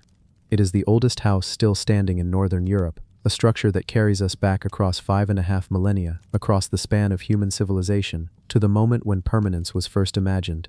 It is the proof that in our deep past, people sought what we still seek today: a place to belong, a place to endure. The sea continues its endless song along the Orkney coast. The winds still sweep across Papai, and the house still stands, silent but enduring, a reminder that even in the simplest of shelters, there lies something eternal. The Knap of Howar is not just stone, it is the memory of home itself, carried forward through the ages, waiting for us to listen. The tomb of the Silver Pharaoh, a burial richer than Tutankhamun. In the quiet of the desert, where shifting sands bury centuries of memory, there lies a story almost forgotten. A story of a pharaoh whose resting place was untouched for 3,000 years, sealed in silence while the world outside changed, crumbled, and was reborn countless times. Unlike Tutankhamun, whose golden treasures captured the imagination of millions, this ruler's tomb lay hidden, its splendor outshining gold with something far rarer, far more mysterious: silver. This was the burial of Pharaoh Susena I, remembered now as the Silver Pharaoh, whose resting place has been called one of the most astonishing archaeological finds of the 20th century, and yet it remains strangely overlooked by the world at large. To step into this story is to walk into darkness. Imagine the night sky above the Nile in the 11th century BCE. Stars scatter across the heavens, their light trembling on the slow-moving surface of the river. Villages glow faintly with hearth fires. Farmers sleep beneath reed roofs, and in a city known as Tanis, far to the north, Egypt's rulers hold court. It was a time when the land of the pharaohs was no longer united under one strong crown. Power had splintered. Thebes held sway over religion. Tanis commanded politics, and the weight of Egypt's once unshakable empire had begun to fracture like an old stone. Yet within this shifting era, Susenes rose to power, a king whose death would leave behind a mystery cloaked in silver. When archaeologists discovered his tomb in 1940, they were not greeted by the fanfare and worldwide fascination that met Howard Carter's opening of Tutankhamun's burial just 2 decades before. The world was at war, nations clashed across continents, and the treasures of ancient Egypt seemed small beside the roar of tanks and artillery. And so this find, this astonishing glittering secret, was almost buried once again, not by sand this time, but by history's cruel timing. But let us travel back, deep into the tomb itself, and see it as it was. Picture a chamber cut into stone, sealed for millennia, its air heavy with stillness. Unlike Tutankhamun's resting place, which had been robbed in antiquity and yet still overflowed with treasures, the Silver Pharaoh's tomb was untouched. The sarcophagus that greeted Pierre Montet, the French archaeologist who opened it, was something the world had scarcely imagined: not gold, but gleaming silver, shaped into the form of a king's face. Silver, in ancient Egypt, was far rarer than gold, imported from distant lands, prized even more than the sun metal itself. To see it wrapped around the pharaoh's mummy was to behold a vision that challenged everything scholars thought they knew of Egyptian burial rites. Imagine standing there with a flickering lantern, your light falling across the metallic sheen of that mask. It would not dazzle like gold, which blazes with the brightness of a sunbeam. No, silver holds a different power. It glows softly, like moonlight caught and frozen. The Silver Pharaoh, even in death, seemed cloaked in the radiance of the night sky, a celestial counterpart to the golden kings who came before him. The tomb was filled with objects that spoke of immense wealth and divine symbolism. Jewelry glittered with precious stones, ceremonial vessels rested in silence, and sacred amulets were laid carefully upon the body to ensure safe passage into the afterlife. But there was something deeper here too, something more than material splendor. Susenens had ruled at a time when Egypt was fading from its imperial glory. Yet his burial seemed to proclaim a defiance of decline, a statement that even as the empire faltered, the divine authority of the pharaoh remained unbroken, eternal. Let us walk slowly through the story of this man, his time, and his tomb, unfolding piece by piece, as though we too are brushing away the dust of centuries. Susenens of France ruled during Egypt's 21st dynasty, a dynasty marked not by conquest abroad but by survival within. The once great new kingdom had fallen. The power of the Ramesside pharaohs had ended, and Egypt was divided between north and south. Tanis, where Susenens reigned, became a new capital. Its temples rose from the delta, built with stones taken from earlier monuments, including even those of Ramses II. Some would later call Tanis the Thebes of the north, but in truth it was something stranger, a city trying to wear the skin of its past greatness. And at its heart stood a ruler, whose name meant the star, appearing in the city. Susenens was not merely a political leader. Like all pharaohs, he was a divine intermediary, the living Horus, the earthly son of Ra. But in this fractured time, his power depended heavily on alliances. He married into powerful priestly families, and he strengthened bonds with the high priests of Amun, whose influence stretched like roots through the Theban lands of the south. This was not the era of grand military campaigns or empire building. It was an era of survival, of adaptation, and of maintaining the illusion of continuity in a world that threatened to unravel. Perhaps this is why his tomb speaks so powerfully. In life, his kingdom may have been diminished, but in death, he demanded eternity. His burial chamber was not built in the Valley of the Kings, where the great rulers of earlier centuries had been laid to rest. Instead, it was constructed beneath the temple precinct of Tanis. Hidden, quiet, secret, there, the pharaoh could rest unbothered by tomb robbers who had stripped nearly every royal burial in Thebes. Ironically, by building away from the famous necropolis, Susenes ensured his tomb remained intact, one of the few untouched royal burials ever found. As Monta descended into that chamber in 1940, he must have felt the weight of centuries pressing down. The sarcophagus, layered with granite and silver, guarded the king's remains with a defiance that spoke across time. Inside, the Silver Pharaoh himself lay wrapped, adorned with treasures meant to guide him through the perilous journey of the Duat, the Egyptian underworld. There were shaptis, small figurines meant to serve him in eternity. There were amulets of lapis lazuli and carnelian, protecting his spirit. And there was that mask, that shimmering silver face, gazing into eternity with calm, moonlit dignity. To appreciate the strangeness of this, we must understand the rarity of silver in Egypt. Gold was plentiful, it flowed from Nubia and shimmered in the sands of the eastern desert. But silver was scarce. Egypt had no natural silver mines. Every ounce had to be imported, brought from Anatolia, Mesopotamia, or even farther beyond. To cloak a pharaoh in silver was to cloak him in something beyond earthly wealth, something cosmic. Gold was the flesh of the gods, radiant and eternal, but silver was the bones of the gods, cool and enduring. Susanes had chosen to be remembered not as a sunlit king, but as a ruler of the night sky, a pharaoh of the stars. And yet the story of the Silver Pharaoh is tinged with irony. For all his splendor and death, his legacy was forgotten. Unlike Tutankhamun, whose tomb, though modest by royal standards, was found at a time when the world craved wonder, Susanes was unearthed as the world tore itself apart in war. His treasures were quietly catalogued, his name slipped into scholarly journals, and the silver mask that should have inspired awe was left in relative obscurity. But if you close your eyes now and listen closely, you can almost hear the silence of that tomb, the stillness of 3,000 years broken only by the scratch of brushes against stone, the faint gasp of archaeologists who knew they had uncovered something extraordinary. You can imagine the lamplight glinting across silver that had not seen the light of day since the Bronze Age collapsed. And you can imagine Susanes himself, the Silver Pharaoh, stirring faintly in memory, his story revived at last. To linger here is to feel time itself unravel.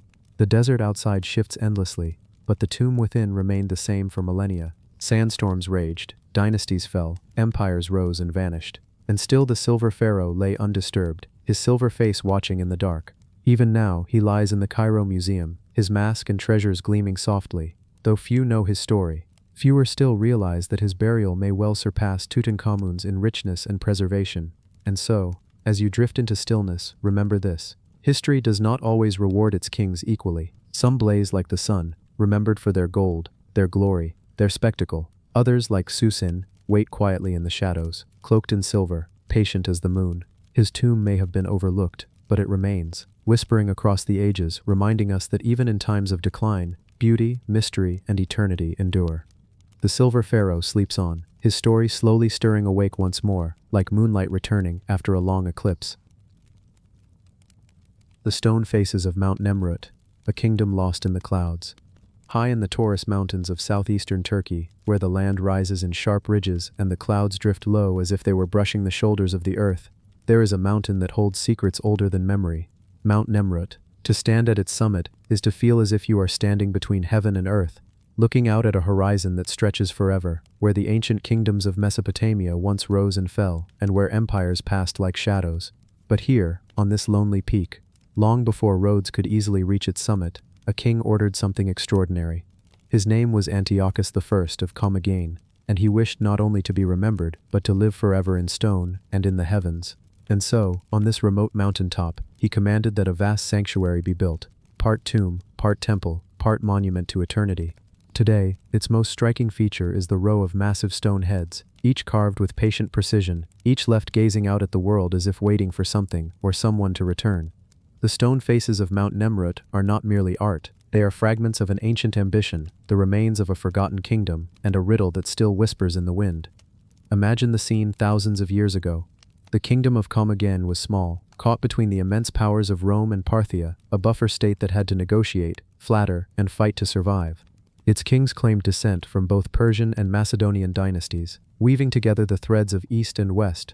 Antiochus I, proud of this dual heritage, declared himself favored by the gods, and worthy of being among them. He conceived a grand vision, to build a monument so high that even the gods would look down and see it gleam beneath the sun. The construction of the sanctuary atop Mount Nemrut was a colossal feat. Workers carried and shaped immense blocks of stone, stacking them into terraces and thrones. At its center rose a massive tumulus, a cone of crushed rock, carefully piled to a height of nearly 50 meters, covering what is believed to be Antiochus's burial chamber. Around this artificial mountain, statues of gods, guardians, lions, and eagles were erected, each carved from stone blocks weighing many tons. They sat upon great thrones, their backs against the mountain, facing outward toward the horizons of the world. But over the centuries, time was not kind. Earthquakes, erosion, and neglect broke the statues into fragments. Today, the massive heads sit apart from their bodies, toppled and scattered, yet still majestic. The heads alone stand taller than most people, their features carved in an austere style, beards curling, lips set, eyes gazing eternally into the distance. Some are serene, others stern, all haunting.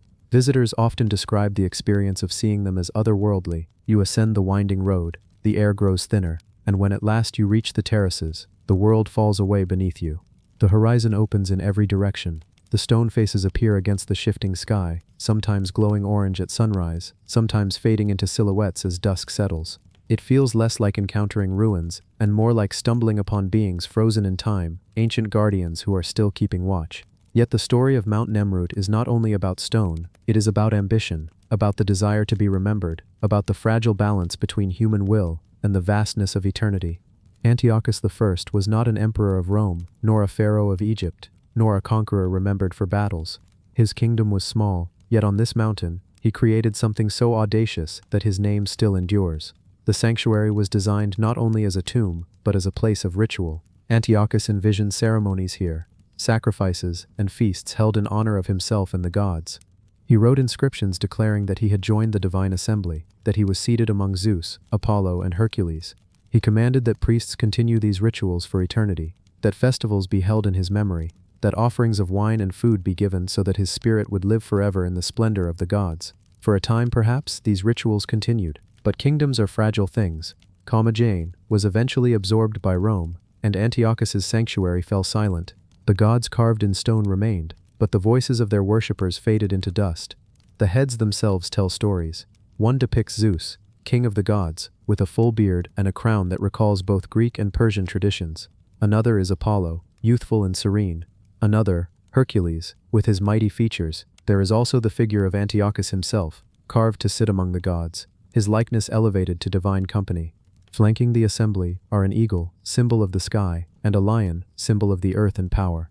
Together they form a pantheon that blends cultures, a mirror of Commagene itself, suspended between east and west. What is most striking, however, is the silence of these faces. For more than 2,000 years, they have sat here, watching the sunrise and sunset, gazing across valleys and mountains. They have witnessed empires rise and fall. They have seen armies march, cities crumble, and new nations emerge. Yet they remain, patient and unblinking, as if they hold knowledge that cannot be spoken, only endured. Archaeologists who study Mount Nemrut are still uncertain of many things. Where exactly is the tomb of Antiochus? The great tumulus has never been fully excavated, in part because the crushed rock makes digging dangerous, in part because there is a sense of reverence about disturbing it. Ground-penetrating scans suggest there may indeed be chambers hidden within, possibly containing the king's burial, treasures, or inscriptions. But for now, the mystery remains. This uncertainty adds to the aura of the mountain. Visitors climb its slopes not only to see ancient statues, but to stand in the presence of an enigma, to feel that there is something beneath their feet, something unseen, something still waiting. It is a reminder that history is not always fully known, that the earth itself sometimes keeps its secrets. At dawn and dusk, the mountain transforms. The eastern terrace is aligned with the rising sun, the western with the setting sun. As the light shifts, the stone faces glow with warmth, then fade into shadow. It is as if the entire sanctuary was designed to converse with the sky, to be a meeting place between earth, heaven, and time itself. One can imagine the ceremonies that may have taken place here, priests chanting hymns as the sun appeared, offerings placed before the statues, the air filled with the sound of flutes and drums carried by the mountain wind. The isolation of Mount Nemrut deepens its power. Unlike ruins in the heart of cities, here the silence is profound. You hear only the wind, the rustle of stone underfoot, the cry of a distant bird. The mountain demands contemplation. It invites you to pause, to sit among the fallen heads, and to wonder, who was Antiochus really? Was he vain, seeking to glorify himself? Was he wise, trying to create unity in a fractured world by blending gods and cultures? Was he afraid of being forgotten, building this monument as a bulwark against oblivion? Perhaps he was all these things, and perhaps he knew, as all rulers must, that power fades, but stories endure. He gave the world a story that still endures. The people of Commagene, too, are remembered through this place. Though their kingdom was small, though their name is barely mentioned in most histories, their labor remains carved into the mountain. Each stone lifted, each chisel mark cut, was a testament to their devotion and their endurance. We do not know their names, but their work speaks for them still. There is a quiet humility in realizing this, that history is not only made by kings and battles, but also by the countless hands that carried stones up steep slopes, the artisans who shaped faces out of rock, the priests who tended fires in the thin air, the families who looked up at the mountain and felt pride in what their people had created. Today, Mount Nemrut is a UNESCO World Heritage Site, visited by travelers from around the world. But even as tourists gather to watch the sunrise, the mountain does not lose its aura. The faces remain solemn, the stones ancient, the air thin and timeless. It is not a place that feels conquered by tourism. It is a place that continues to command silence. Legends have grown around the mountain. Some say the heads are guardians, waiting for the return of their king. Others believe the tomb hides treasures beyond imagination. There are whispers of secret chambers, of knowledge sealed away, and always there is the sense that the mountain is more than it seems. The truth may never be fully known. Perhaps Antiochus lies within the tumulus, surrounded by riches. Perhaps the chambers are empty, symbolic rather than real.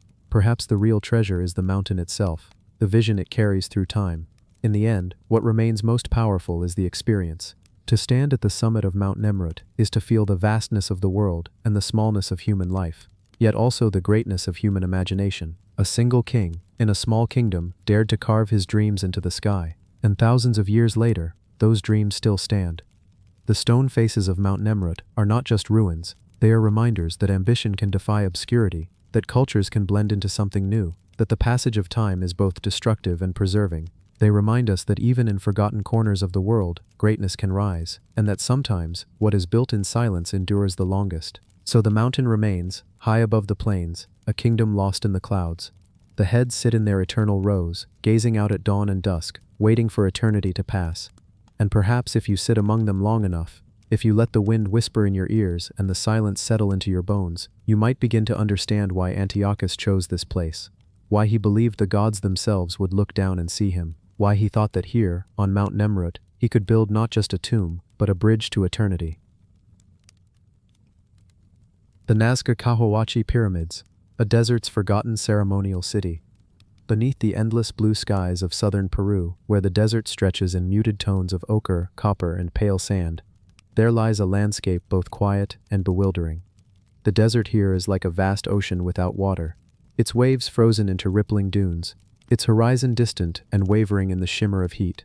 To an untrained eye, this land might seem barren, almost untouched by human hands, and yet concealed beneath layers of sand and time, an ancient city once rose, a place of gathering, of ritual, and of mystery. It was called Cahuachi, the ceremonial capital of the Nazca people, and though its walls have long crumbled, its memory is written into the earth itself. Cahuachi was not like the bustling cities of Mesopotamia or Egypt, filled with markets, palaces, and daily life. Instead, it was something else entirely. To the Nazca, it was sacred ground, a meeting place where earth and sky seemed to converse. It was here, in the open desert, that they built pyramids not to rule from, but to pray in. Over 40 such mounds once dotted the city, with the Great Pyramid standing tall as its centerpiece, a monument of sun-dried adobe bricks that still rise above the sand today. But the desert does not easily surrender its secrets. For centuries, Cahuachi lay buried and forgotten, hidden under dunes shaped by relentless winds. Travelers passed through the valley, unaware of the city sleeping beneath their feet. Only in the 20th century did archaeologists begin to uncover its scale, brushing away sand to reveal plazas, temples, and the faint outlines of walls that once enclosed ceremonial life. Imagine it now, as it might have been nearly 2,000 years ago. The desert would not have been empty. Pilgrims would walk in from valleys miles away, carrying offerings, textiles, and pottery painted with strange, otherworldly figures, animals, gods, and beings that seemed half human, half spirit. They would gather on the wide plazas, their voices rising in chants, drums echoing across the still desert air. Fires might have flickered at night, their glow reflecting off painted vessels. In the distance, the stars would have spread themselves across the black sky, mirrored below by the immense desert floor where the Nazca etched their mysterious lines and geoglyphs, figures of hummingbirds, monkeys, and spiders stretching across the sand. Cahuachi was not just a city of bricks and earth, it was a ceremonial heart that connected the people to the lines carved in the desert. Archaeologists have long debated the meaning of those vast geoglyphs, visible only from above. Were they offerings to gods, pathways for rituals, or calendars etched into the soil? One prevailing idea is that they were linked to Cahuachi itself, that the people who gathered in the pyramids also stepped out onto the desert canvas. their feet tracing patterns that aligned with the stars and the sacred mountains that framed the horizon. The pyramids of Cahuachi are unlike the stone monuments of Egypt or Mesoamerica. Built of adobe, they rose in layered platforms, their surfaces sometimes painted with ochre and red. Over time, they crumbled easily under the desert winds, their shapes softened until they resembled natural hills. But during their peak, these pyramids were alive with ceremony. The Great Pyramid, nearly 30 meters tall in its prime, would have towered over processions. Priests, dressed in elaborate textiles dyed with indigo and crimson, their headdresses heavy with feathers, would ascend its steps carrying offerings. They may have spoken prayers to summon water, the most precious gift in this parched land. For though the desert seems dry, it is crossed by underground rivers, veins of life that the Nazca knew well. Their paths often marked by the mysterious spiral wells called pukyos. Inside the pyramids and plazas, archaeologists have uncovered remnants of these rituals. Buried beneath the sand were offerings of textiles, some among the finest in the ancient world, woven with threads so delicate they seem impossible to replicate. Pottery, too, was found, painted with the unmistakable Nazca style, figures of animals with staring eyes, supernatural beings with flowing hair, and abstract patterns that repeat like incantations. Among the most striking discoveries were human remains, evidence that Cahuachi was also a place of sacrifice. Some were offerings to the gods, buried with care. Others suggest something more unsettling, the heads of enemies taken as trophies, transformed into sacred objects, their mouths sewn shut, their skulls drilled to be strung with cords. These were not acts of cruelty, but acts of devotion. To the Nazca, life and death intertwined in ways we may never fully understand. Walking through the ruins today, one might not see the grandeur of a lost city. Instead, one finds mounds of earth, eroded platforms, and walls barely a few feet high. And yet, with imagination, the city comes alive. One can trace the pathways where thousands once walked, hear the echo of drums carried by the desert wind, see the flicker of firelight upon adobe walls. It is a ghost city, its silence louder than any ruin of stone. The location of Cahuachi was no accident. The Nazca chose it carefully, placing their ceremonial center on the southern bank of the Nazca River, where the fertile valley met the vast plain.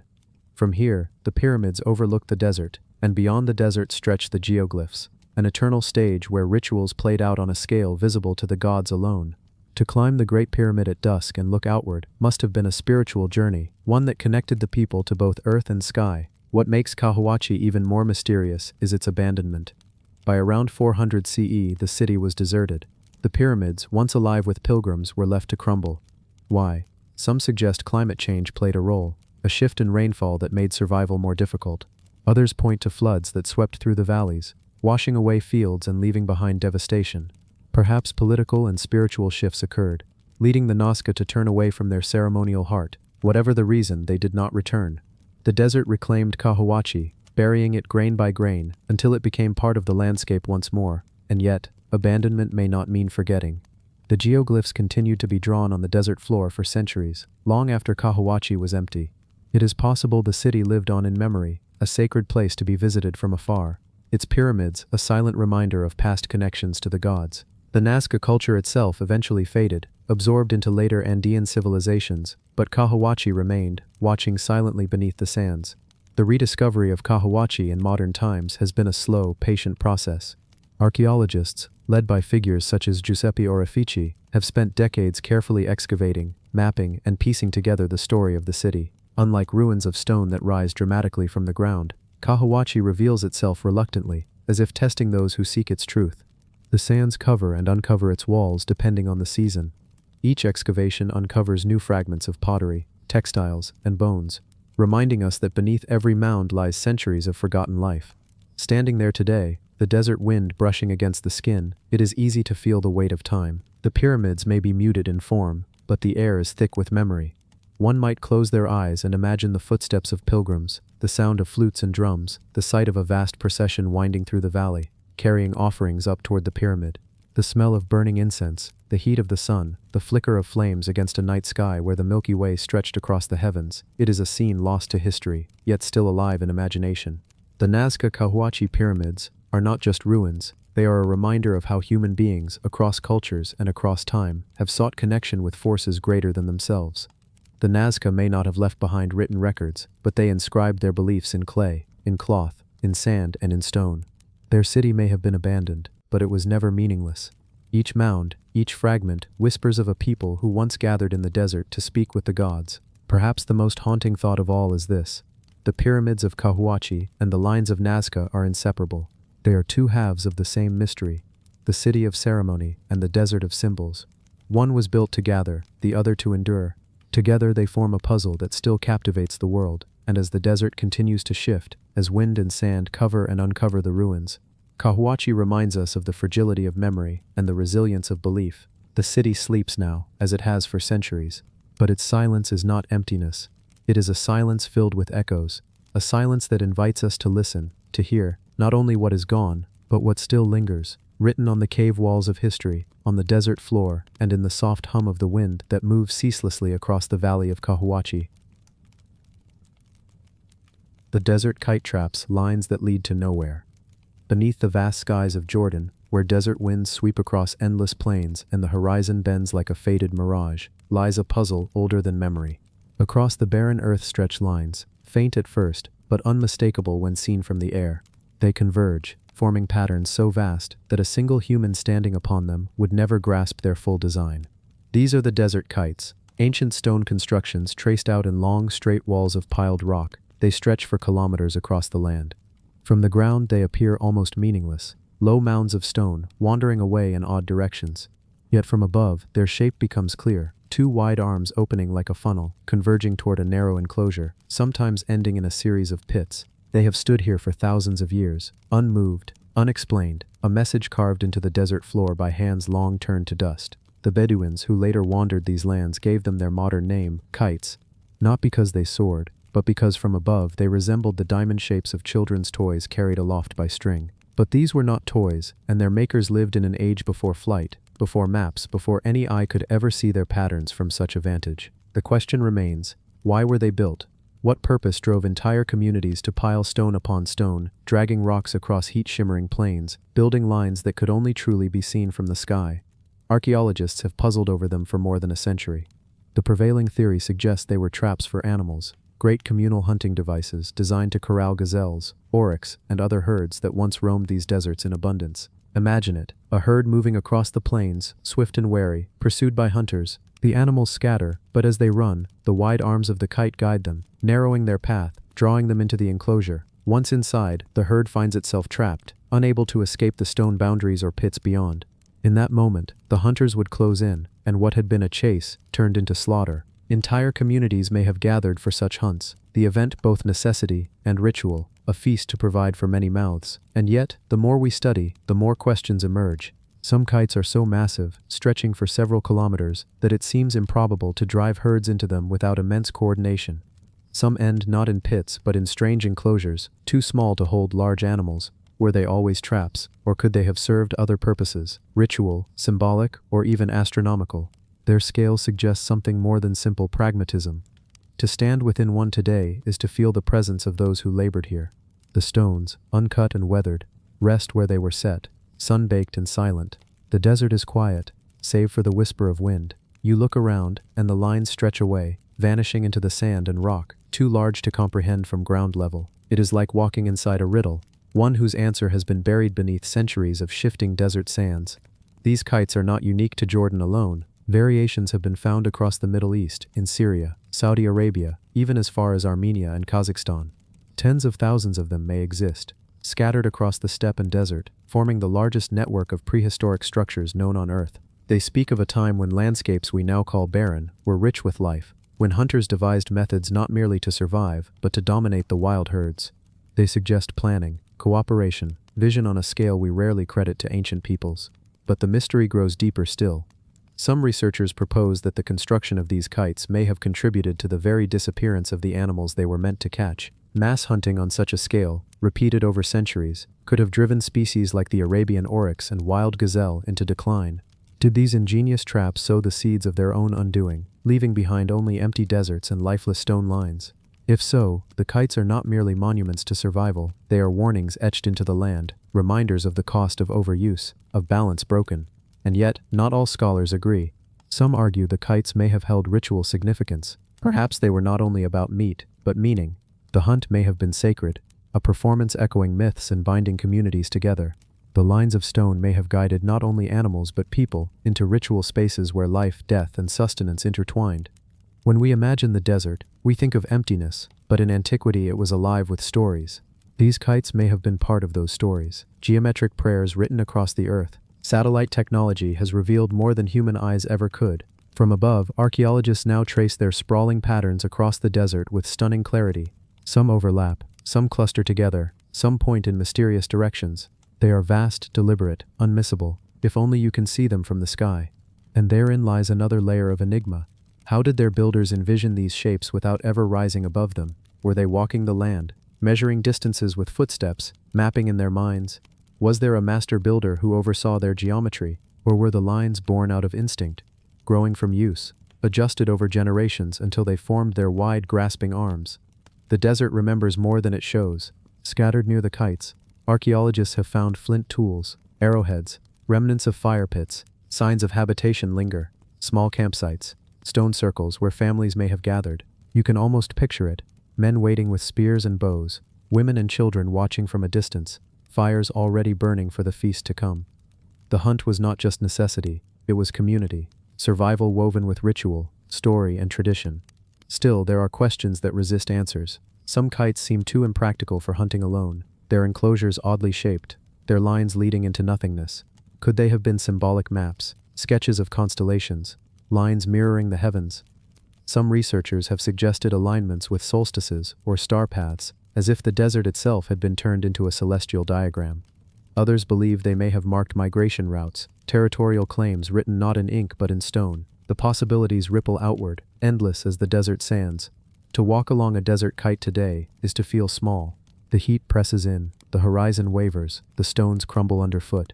The silence is profound. Yet beneath that silence lies a hum, a sense that this place mattered, that these lines are more than random walls. The ancients bent the land to their will, left their thoughts carved into its skin, and though we may never fully know their intentions, we feel their presence still, watching across time, their vision etched into the earth beneath our feet. Night falls on the desert, and the stars emerge one by one, sharp and brilliant against the ink-dark sky. From here, the lines vanish into shadow, invisible once more. But overhead, constellations blaze, the same constellations those ancient hunters must have watched as they rested by their fires. Perhaps they saw in the heavens the same funnels, the same guiding arms, mirrored above as below. Perhaps their kites were not only for animals but for the stars themselves, a way to tether heaven to earth, to draw meaning from the boundless sky. And so the desert kites remain, silent, sprawling, inexplicable. They stretch beyond the horizon, built by hands we will never know, for purposes we can only guess. Were they traps, temples, calendars, or warnings? Perhaps they were all of these at once. What is certain is that they endure, unyielding to time, their message written in stone across the desert floor. When you stand among them, the wind at your back and the stars overhead, you sense it, the immensity of the human past, the ingenuity of forgotten minds, and the haunting truth that even in the emptiest deserts, the earth remembers. The desert kites are lines that lead to nowhere, or perhaps, lines that lead to truths we have not yet learned to see.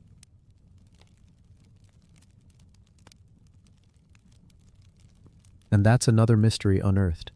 If you enjoyed this journey, please like the video, hit subscribe, and share your thoughts in the comments. Tell us where you're watching from and what time it is right now. Thanks for joining us here on Unearthed Secrets.